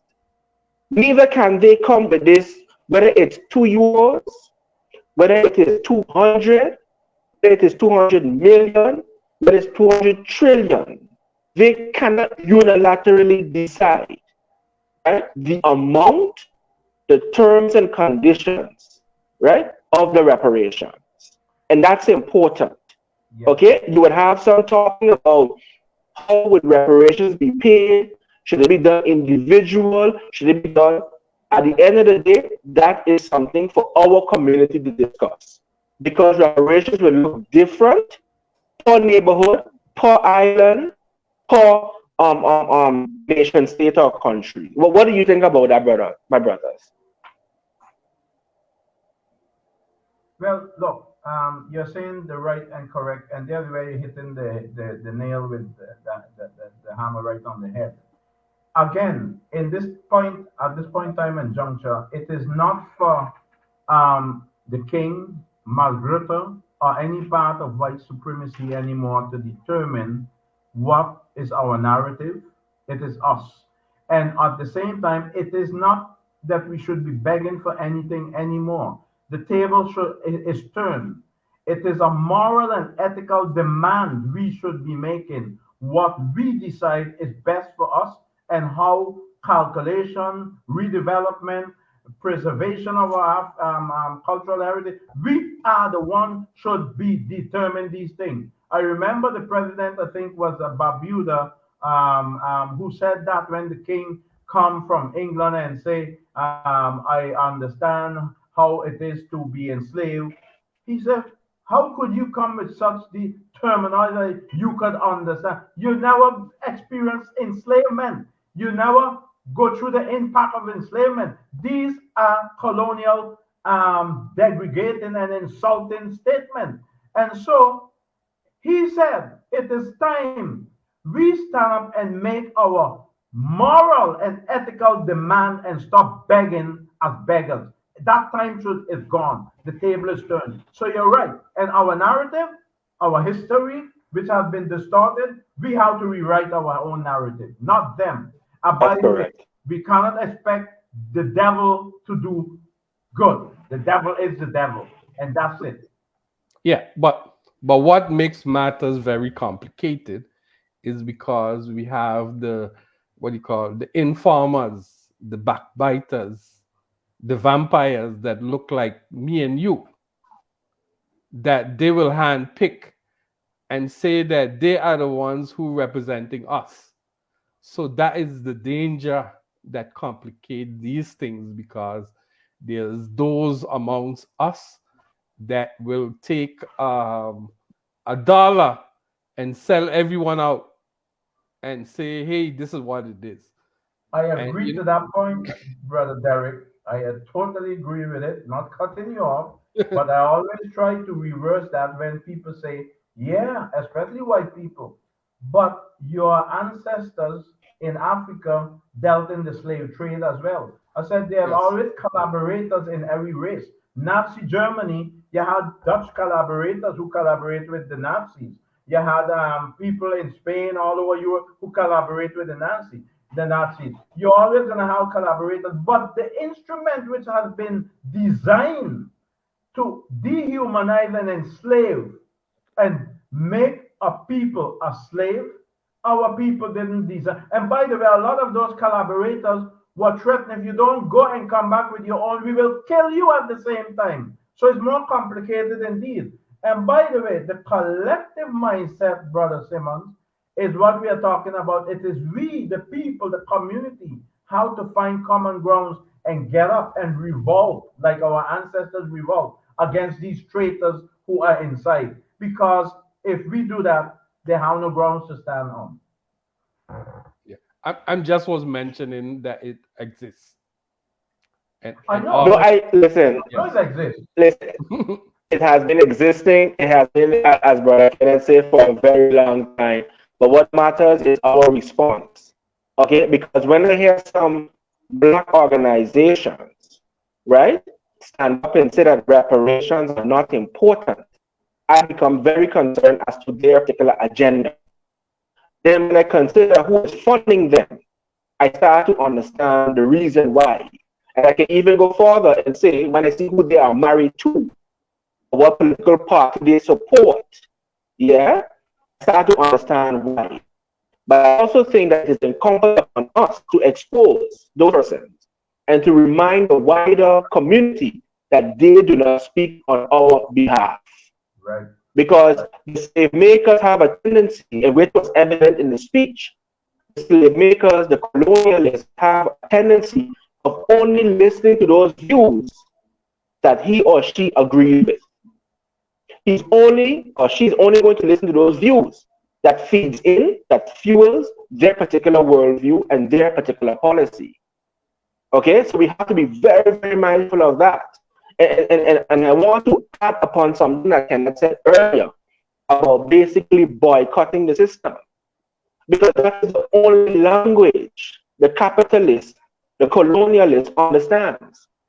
A few months ago, when we had a manifestation on St. Martin, where there was let's say, a presentation to some of the members of the second chamber and the first chamber, I would have told the audience at that time that because they have such how you say, a resistance for reparations and the manner in which that they are treating us, we should boycott all Dutch products, every single one.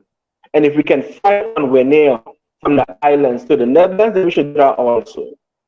You understand? At the end of the day, they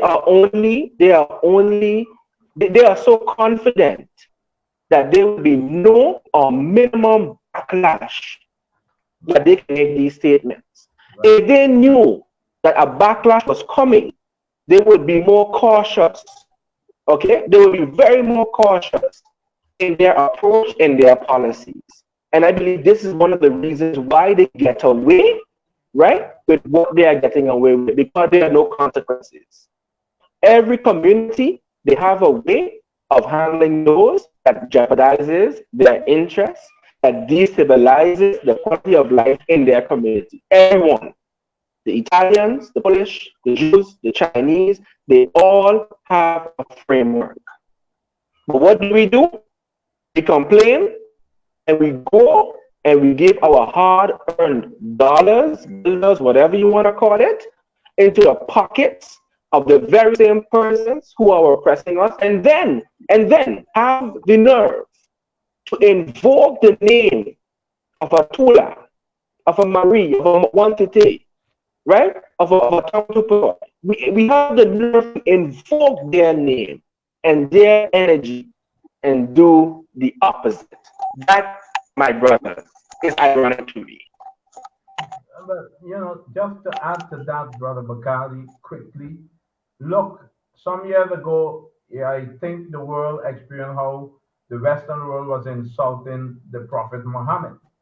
Now, nobody had to take up a phone and call that community. They boycott everything coming from France, whether it is the fries, the wine, and so we can have the murder of an African brother or sisters here in the Netherlands, and we will just actually sit back and continue to buy from the same store. And I mentioned Christmas not accidentally. We see massively how our people go and throw good things just to go out and buy new things from the same organization, the same cooperation, which is, by the way, despising them, disregarding them, dehumanizing them. It's the same thing that they were in line on the museum plane in Amsterdam on the 1st of July. Who was behind these tables selling things? Was not a black. You have to get a magnifying glass to find somebody black selling anything. It was all other races except the African people. And we were in the queuing up to eat their junk. And that is economical power which you don't realize you have. You have that. Stop buying. Create your own thing. Buy from the African store. I remember even there in St. Martin going South Reward. You had a supermarket going up South Reward on the left side. You had a brother who opened up a supermarket. Every black person almost passed by the brother supermarket and went down to the Arab supermarket, and it's now Chinese, and buy, and the brother became bankrupt.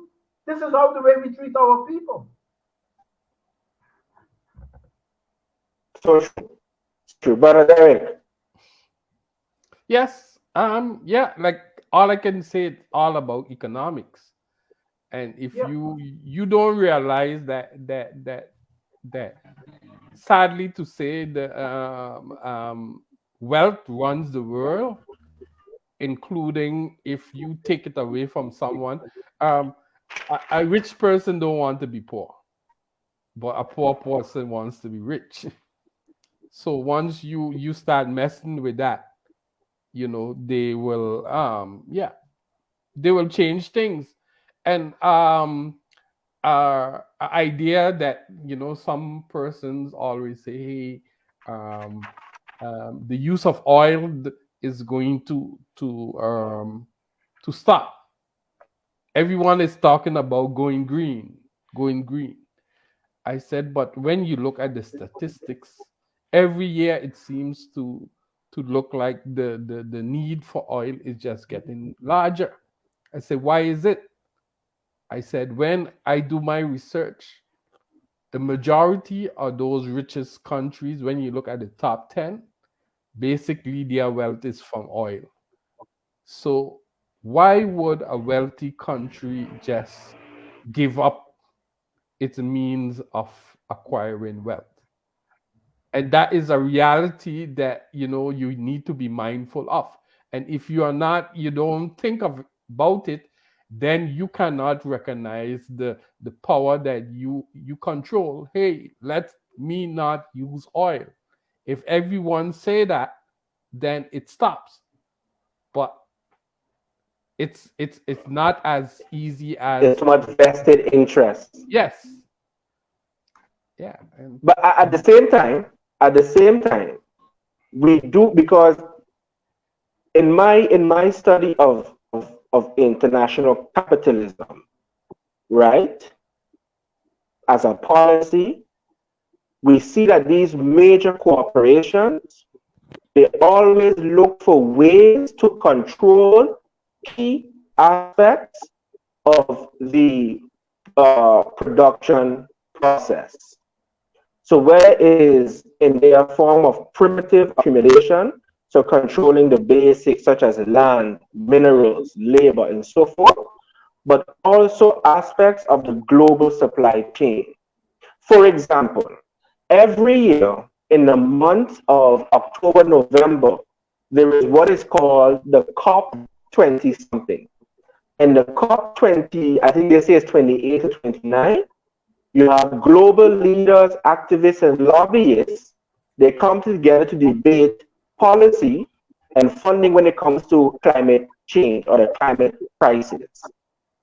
And what we are seeing, and there was a discussion, and I need to follow up, is that there was a representative of a major oil company who they were trying to put as chairman of the COP23. So if that's not ironic, right? I don't know what is.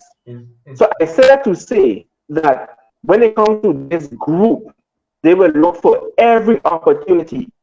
They will position their people, right, to have the influence to execute their particular agenda. And we've seen that over and over and over. And that's why voices such as yours, ours, everybody is critical towards constantly exposing these particular groups, because they will seek to control by any means necessary. Whether you can put a bow on a pig, you can put lipstick on a pig, and it is still the same creature. Luther Vandross said, "A chair is still a chair." Right? For my more mature audience, right? Chair is still a chair. You see?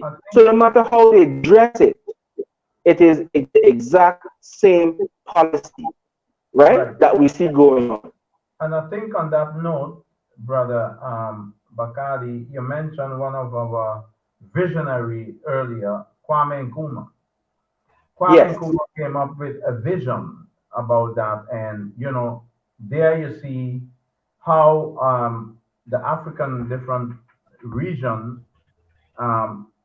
with the intervention of outside force, when he spoke about a collective Africa with one vision, became even correct. suspicious about each other. But that's exactly what he was speaking about. And at this point in time, if you look at the African Union, that platform should be playing a very instrumental role in bringing this developing process together. It is ironic to know that the African Union is in debt to the European Union, whereof, I mean, I have no words. It's like how Haiti just finished paying reparation to the enslavers. The most former French colonized areas in Africa, how to release almost 75% of the GDP to France. So it isn't for nothing that people like Mugabe was demonized when he stepped out of the Commonwealth and actually said these are colonial structures which are determined and deciding over our power of economical wealth. And at the same time, you saw what happened to Gaddafi when he called out to have a one currency, an African currency. He was murdered. So we need to understand as a people that we are in war. We are constantly in war, but we don't really realize we are in war. And that means to say, just like those people who discredit Muhammad the Prophet, we have to come to some understanding wherever we are. We have to mobilize and get up and take that stand every time again and be together because we are the only people, race, who are prepared to share power with others. The Chinese doesn't share the powers with nobody. The Asian doesn't share powers. The Indian doesn't share powers. The Russian doesn't share powers. As a matter of fact, with the attempt to isolate Russia, they are making more money on the oil right now than ever. You know, Yep. we are the only race who are prepared to share power with others. Nobody shares power. You hold on to your power, and we have to understand unless we do these things, we are not going to make credible steps going forward.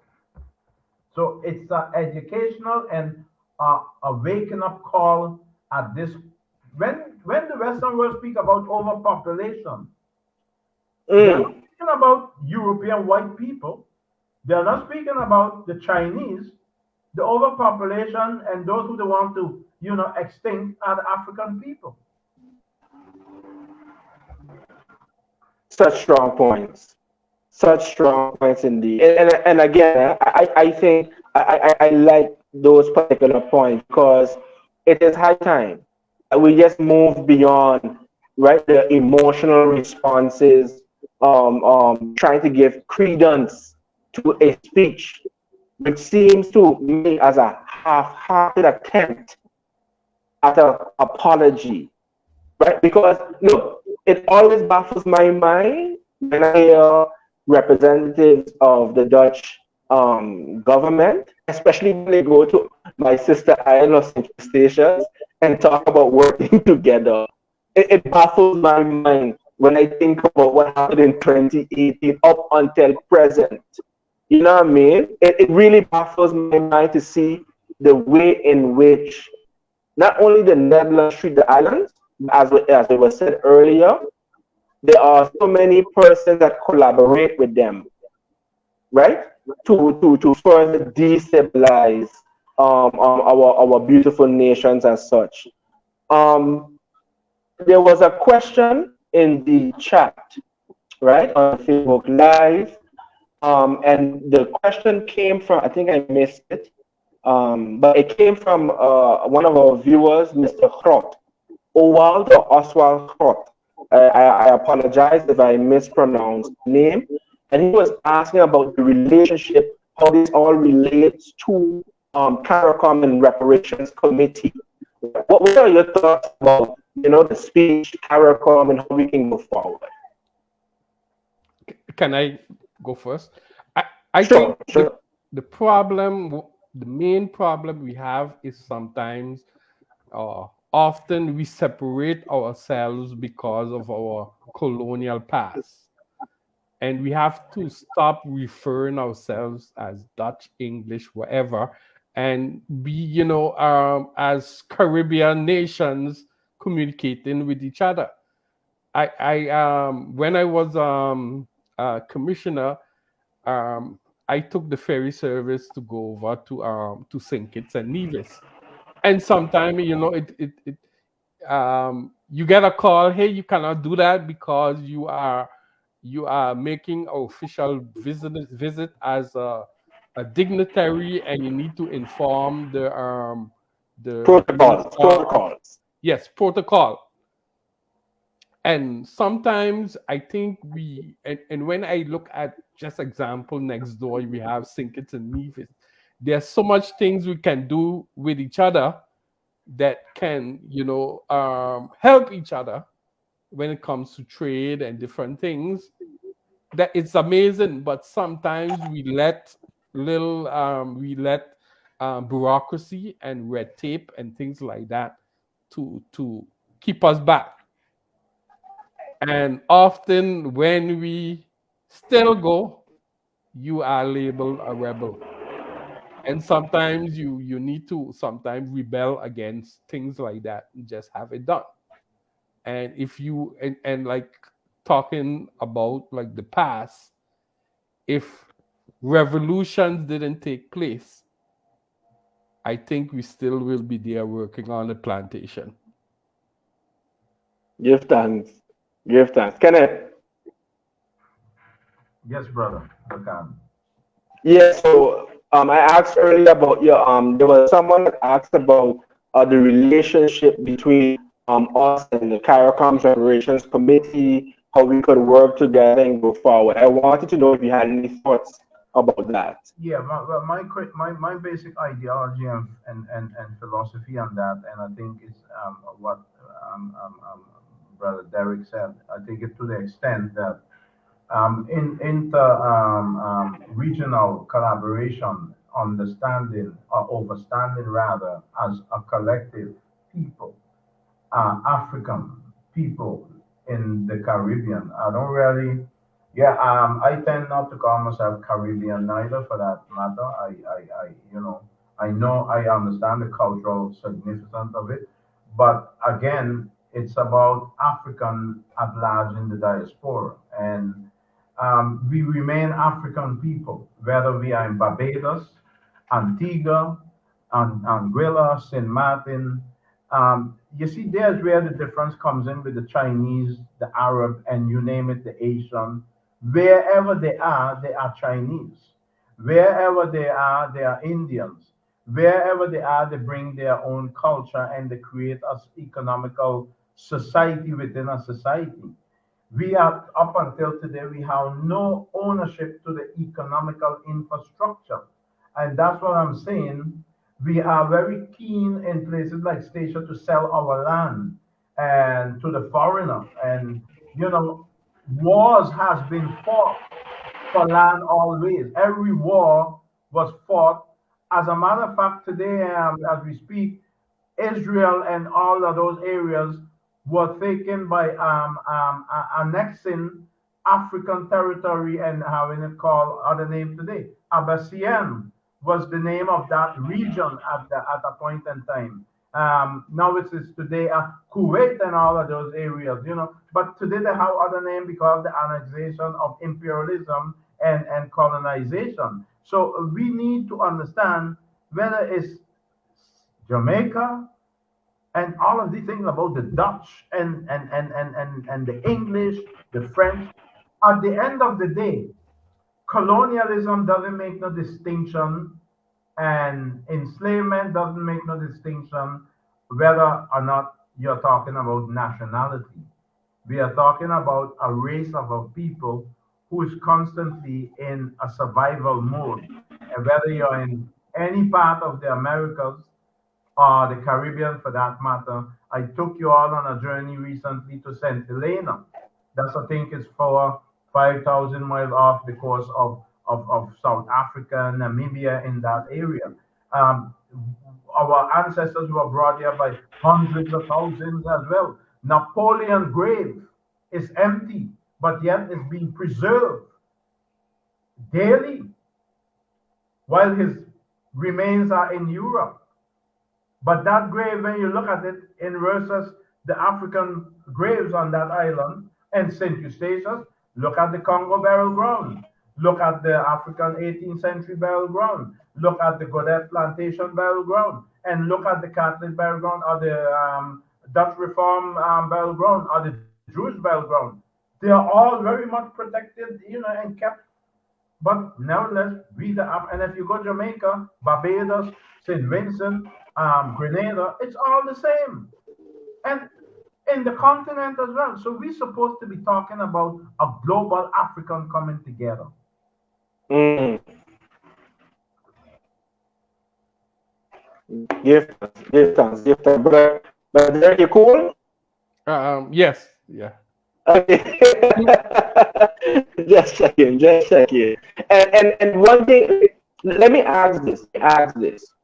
Are there any other voices, let's say in The Hague, Holland, right, that has raised their voice basically in protest against the speech? There are some voices from the grassroots level. I can think about people like Abaisa, who's from a grassroots. He's a Suriname, bringing from Suriname, trying to bring in more African and people from our region together, who resent also the organization which is subsidized by Dutch subsidies, which is called NENSE as organizations, which supposed to be the organization which represent at large Dutch past slavery and colonialism. Another thing what you're seeing happening into the Netherlands, all of these slavery, which all of these committees, which used to be called Committee Kitty has been changed in the 30th of June committees, and they are it's coming to be under one loop of a centralized thing at this point in time. And all of them are basically preaching to the narrative, representing the narrative of actually, you know, um, I would say the chosen few, which does not represent or even out the mandate of the community at large. So these are the organizations which we are up against, and Malcolm X called them colonial structures, which are in place to represent the colonial narrative and the colonial processes and the continuation of their legacy. And as such, you see, that's the difference with, we may not agree many times what is taking place in the US, but in any case, there's a larger community dialogue and confrontation about race relations. In the Netherlands, it has to be nice, cozy, and like they call it, gezellig.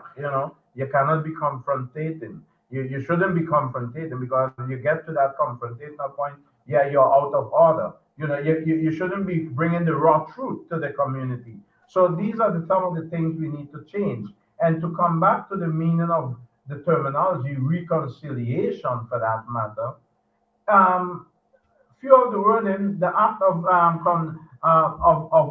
causing two people or group to become friendly again after an argument or disagreement. Well, hell, colonialism and enslavement were not argument and disagreement. It's dehumanization of a people. So, I mean, if you look at the meaning, and that's what Derek said earlier, when you look at these words and you start translating them, you will find that there will be, it's like the Bible or the dictionary. You'll find the word white is, pure, graceful, and the terminology black has everything to do with what is evil on this Negative. planet. These things are intentional. These things are intentional. The act of making one view or belief compatible with the other. How could be Dutch transatlantic slave trade and colonialism become compatible with that of white privileged Europe? That's the meaning also of conciliation. How does that measure up? And so a It, lot it of measures up. It measures up when you are trying to recreate history in your own image and likeness. It measures up when you are trying to craft a vision with the hope that everyone will buy into, that allows us to push aside our dark history so we can move on and be one. And being one, meaning the supremacy of one group over the other. Again, when I read the speech, right, look, even when I compare the speech of William Alexander, right, that he made on July 1st, 2023, with the speech that he made at the Holocaust Memorial in 2020, the speech that he made with, that he gave to the Indonesians, right, who they basically committed genocide against, those speeches were much more graphic. Okay? Those, and I challenge anyone to go and read those speeches. Those speeches much more graphic than the general sanitized version that we have here. And the question that we must ask is why? Why would you refer to the dungeons, right, to the bowels of the slave ships as a stuffy room? Then we read the thoughts of Dutch historians, right, with a close proximity to the actual records, saying that it was nothing less than hell.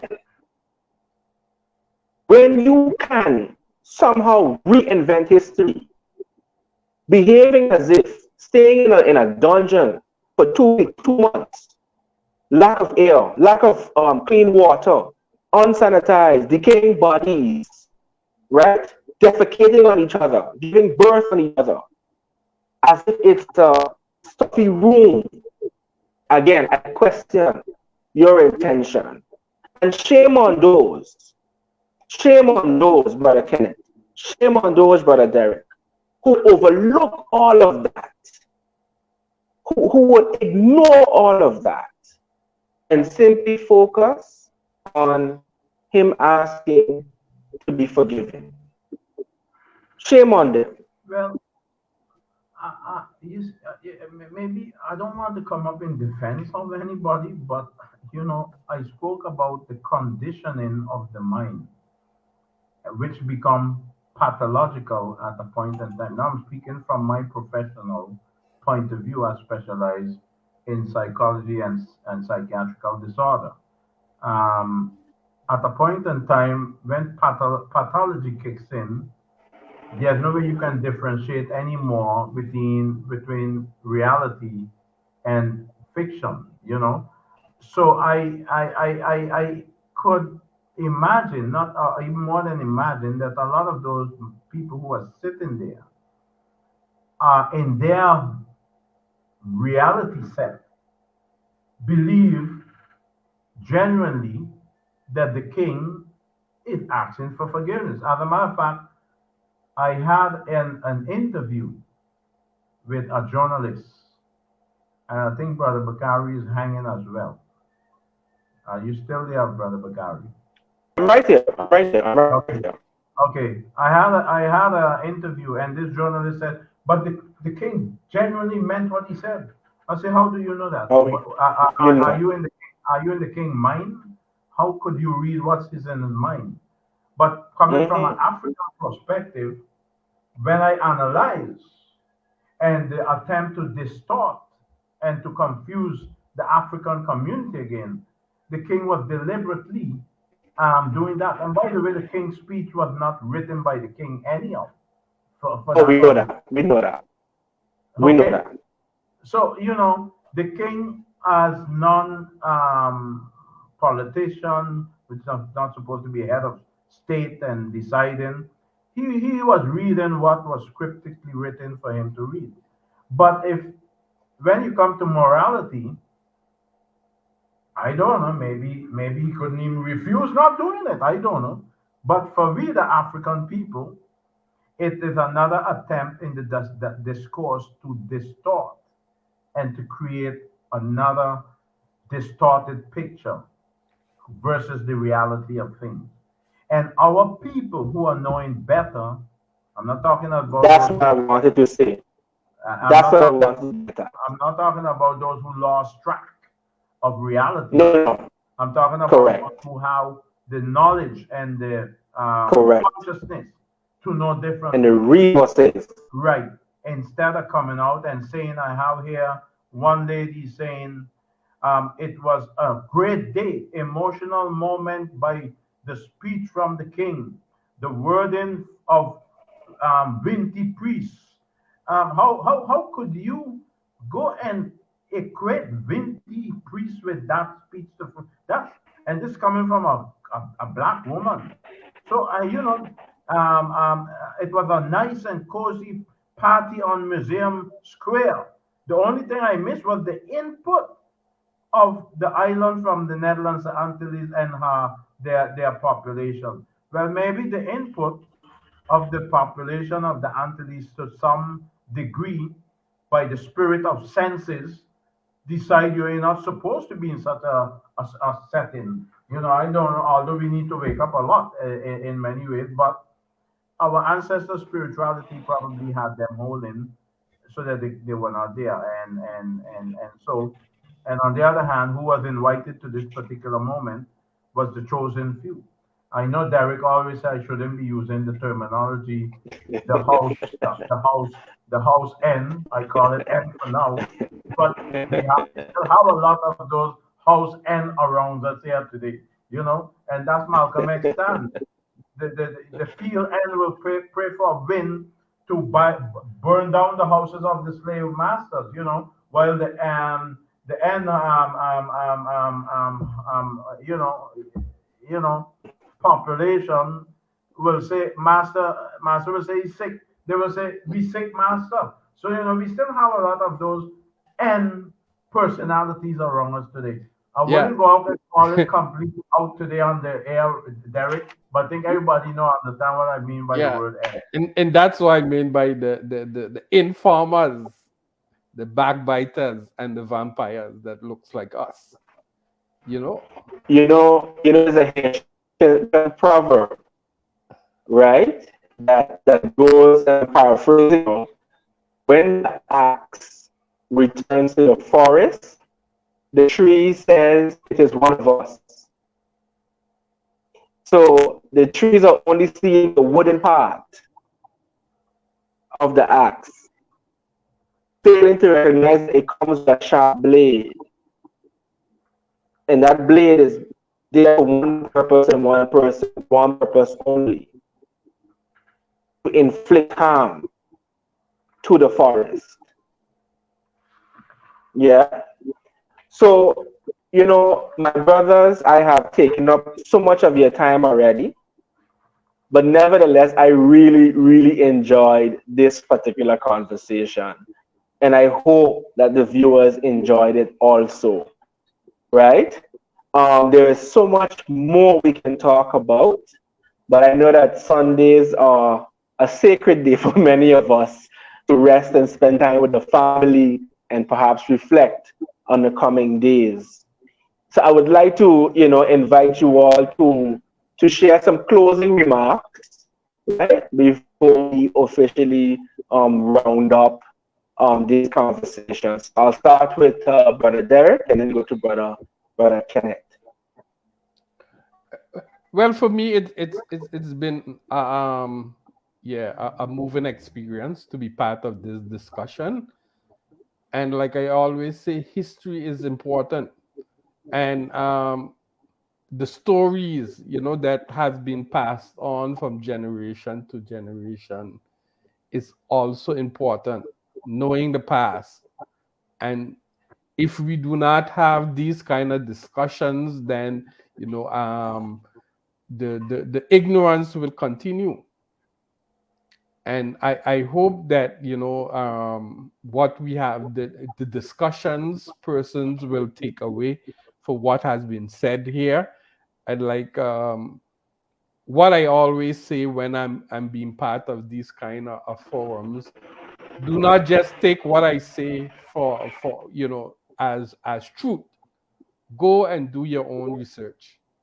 Research, question, challenge what I have said, and prove me wrong, because I'm not just saying things for just saying them. Say, do your own research. You have the tools, you have technology. It's much easier than having to physically go to a library. Get on the internet, do your own look up words, the meanings, look up names, statement, books, read, educate yourself, because that don't do not just rely on the formal way of educating. You go to a school, and no, educate yourself, because that is important. Give thanks. Give thanks. Give thanks so much for those words. Brother Kenneth, we turn the floor to you. Uh, Hello? Yes, you hearing us? Yeah, I'm hearing you again. Yeah, so The system is interfering with us all the time, but you know that too. Um, Anyhow, I'd like just to close. Thank you, Brother Bakari, and I think these form of platforms should be more often, structurally continuing, because it is the way we get the ignorance out of people and give them insight to the issues.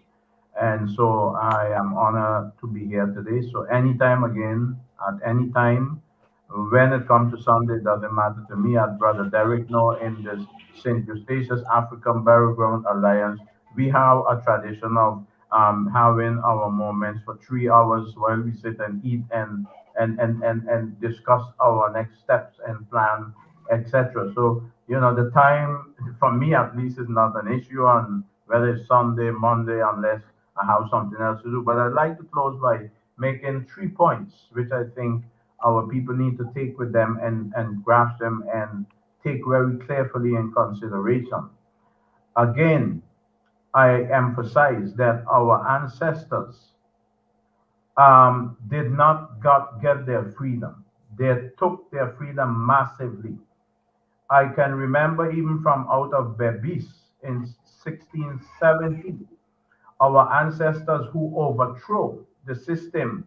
They went into the deep jungles in the inner land of Suriname. Today in Suriname, they tend to call them the Marons. I just call them Africans to just to be clear understanding. And they established their communities. So this idea of Lincoln, Wilberforce, and all the rest of it gave us freedom. No, we took freedom. We took back freedom, and that to the second point, took back freedom from the main sources which the great Martinican from Martinique said, Ame Césaire. I am talking about societies drained of their essence, culture trampled and underfoot, institution undermined, land confiscated as we speak today. Curacao, Aruba, St. Eustatius, Bonaire, land is being confiscated constantly by the so-called white European Dutch project developers and others, sanctioned by the government. Religion smash. By the way, yeah, at that time he spoke about religion, but it's spirituality smash, because almost 400 languages of the African languages, they does not have a word for religion or Christianity rather. Let me put it that way. Those terminologies, it doesn't exist. So magnificent artistic creation destroyed. Huh? When you look around us and what we stand for, it's being continually to be destroyed. But the strength and the spirit of our ancestors are so forcefully strong. Again, what Burning Spear said, they tried to kill us all, but they couldn't achieve that because we are still here today. Extraordinary possibilities wiped out. These are the things we need to actually, as a African people, throughout the rest of the Caribbean, the Americas, globally, need to think into serious consideration and come together as a collective, just like the Muslims and the Arabs, all of them, when they insult Muhammad the Prophet all over the world, nobody called each other. Automatically, instantly, there was this uprising, and it crippled France's economical structures for years. We can do the same. But we just have to believe in ourselves. And to end, again, I say, ancestors, give me your hands. It is I who come into being through you. I I reverse that again to the resistance. It is we come into being today through them and their resistance. Otherwise, we Ashe, wouldn't be here. Ashe. Ashe, Ashe.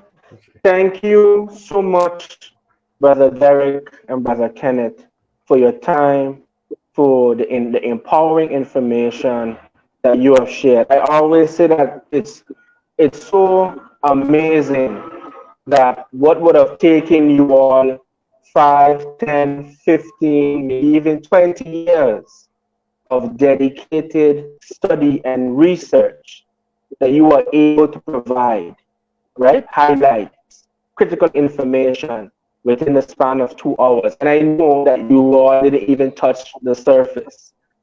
We would also hope that information would have inspired persons, right, to not only revisit the speech, but also to revisit the relationship that exists between the islands and The Hague. That one would also revisit the origins of the social conditions that exist within our community, and not to use this opportunity to resort to victimhood, but to draw upon the lessons of our forefathers and foremothers to organize our communities in our best self interest. This is not about blaming anyone. Instead, it is about holding not only ourselves accountable, but also our historical enemies are accountable. At the end of the day, we have the ability, we have the skills, and we have the determination to reverse this evil system. But we must simply organize. Organize, organize, organize. And in doing so, we would have been able to exude our power. Ladies and gentlemen, thank you so much for joining us. And of course, we have a number of upcoming live discussions on different topics, right? Ranging from our story to self determination, reparations, and so forth. I also would like to say for the record that he is not my king.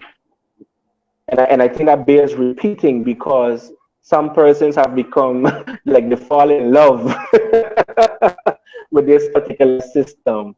But you can't honor the ancestors and claim to be part of a system that sought to destroy them at the same time. So, with that being said, have a great evening if you are on the other side of the world. And for those of us who are in the islands, have a great day further. And we look forward to your comments, questions, in going forward. Thank you very much. I have the honor and pleasure to be your humble and most obedient servant, Bakari Makiru, loyal follower and student of the most honorable, right and excellent Marcus Mosagavi. One God, one aim, Thank you, brother. one destiny. Give thanks. Good times. Ashe. Give Ashe, thanks. brother. Ashe. Ashe. All the best to all.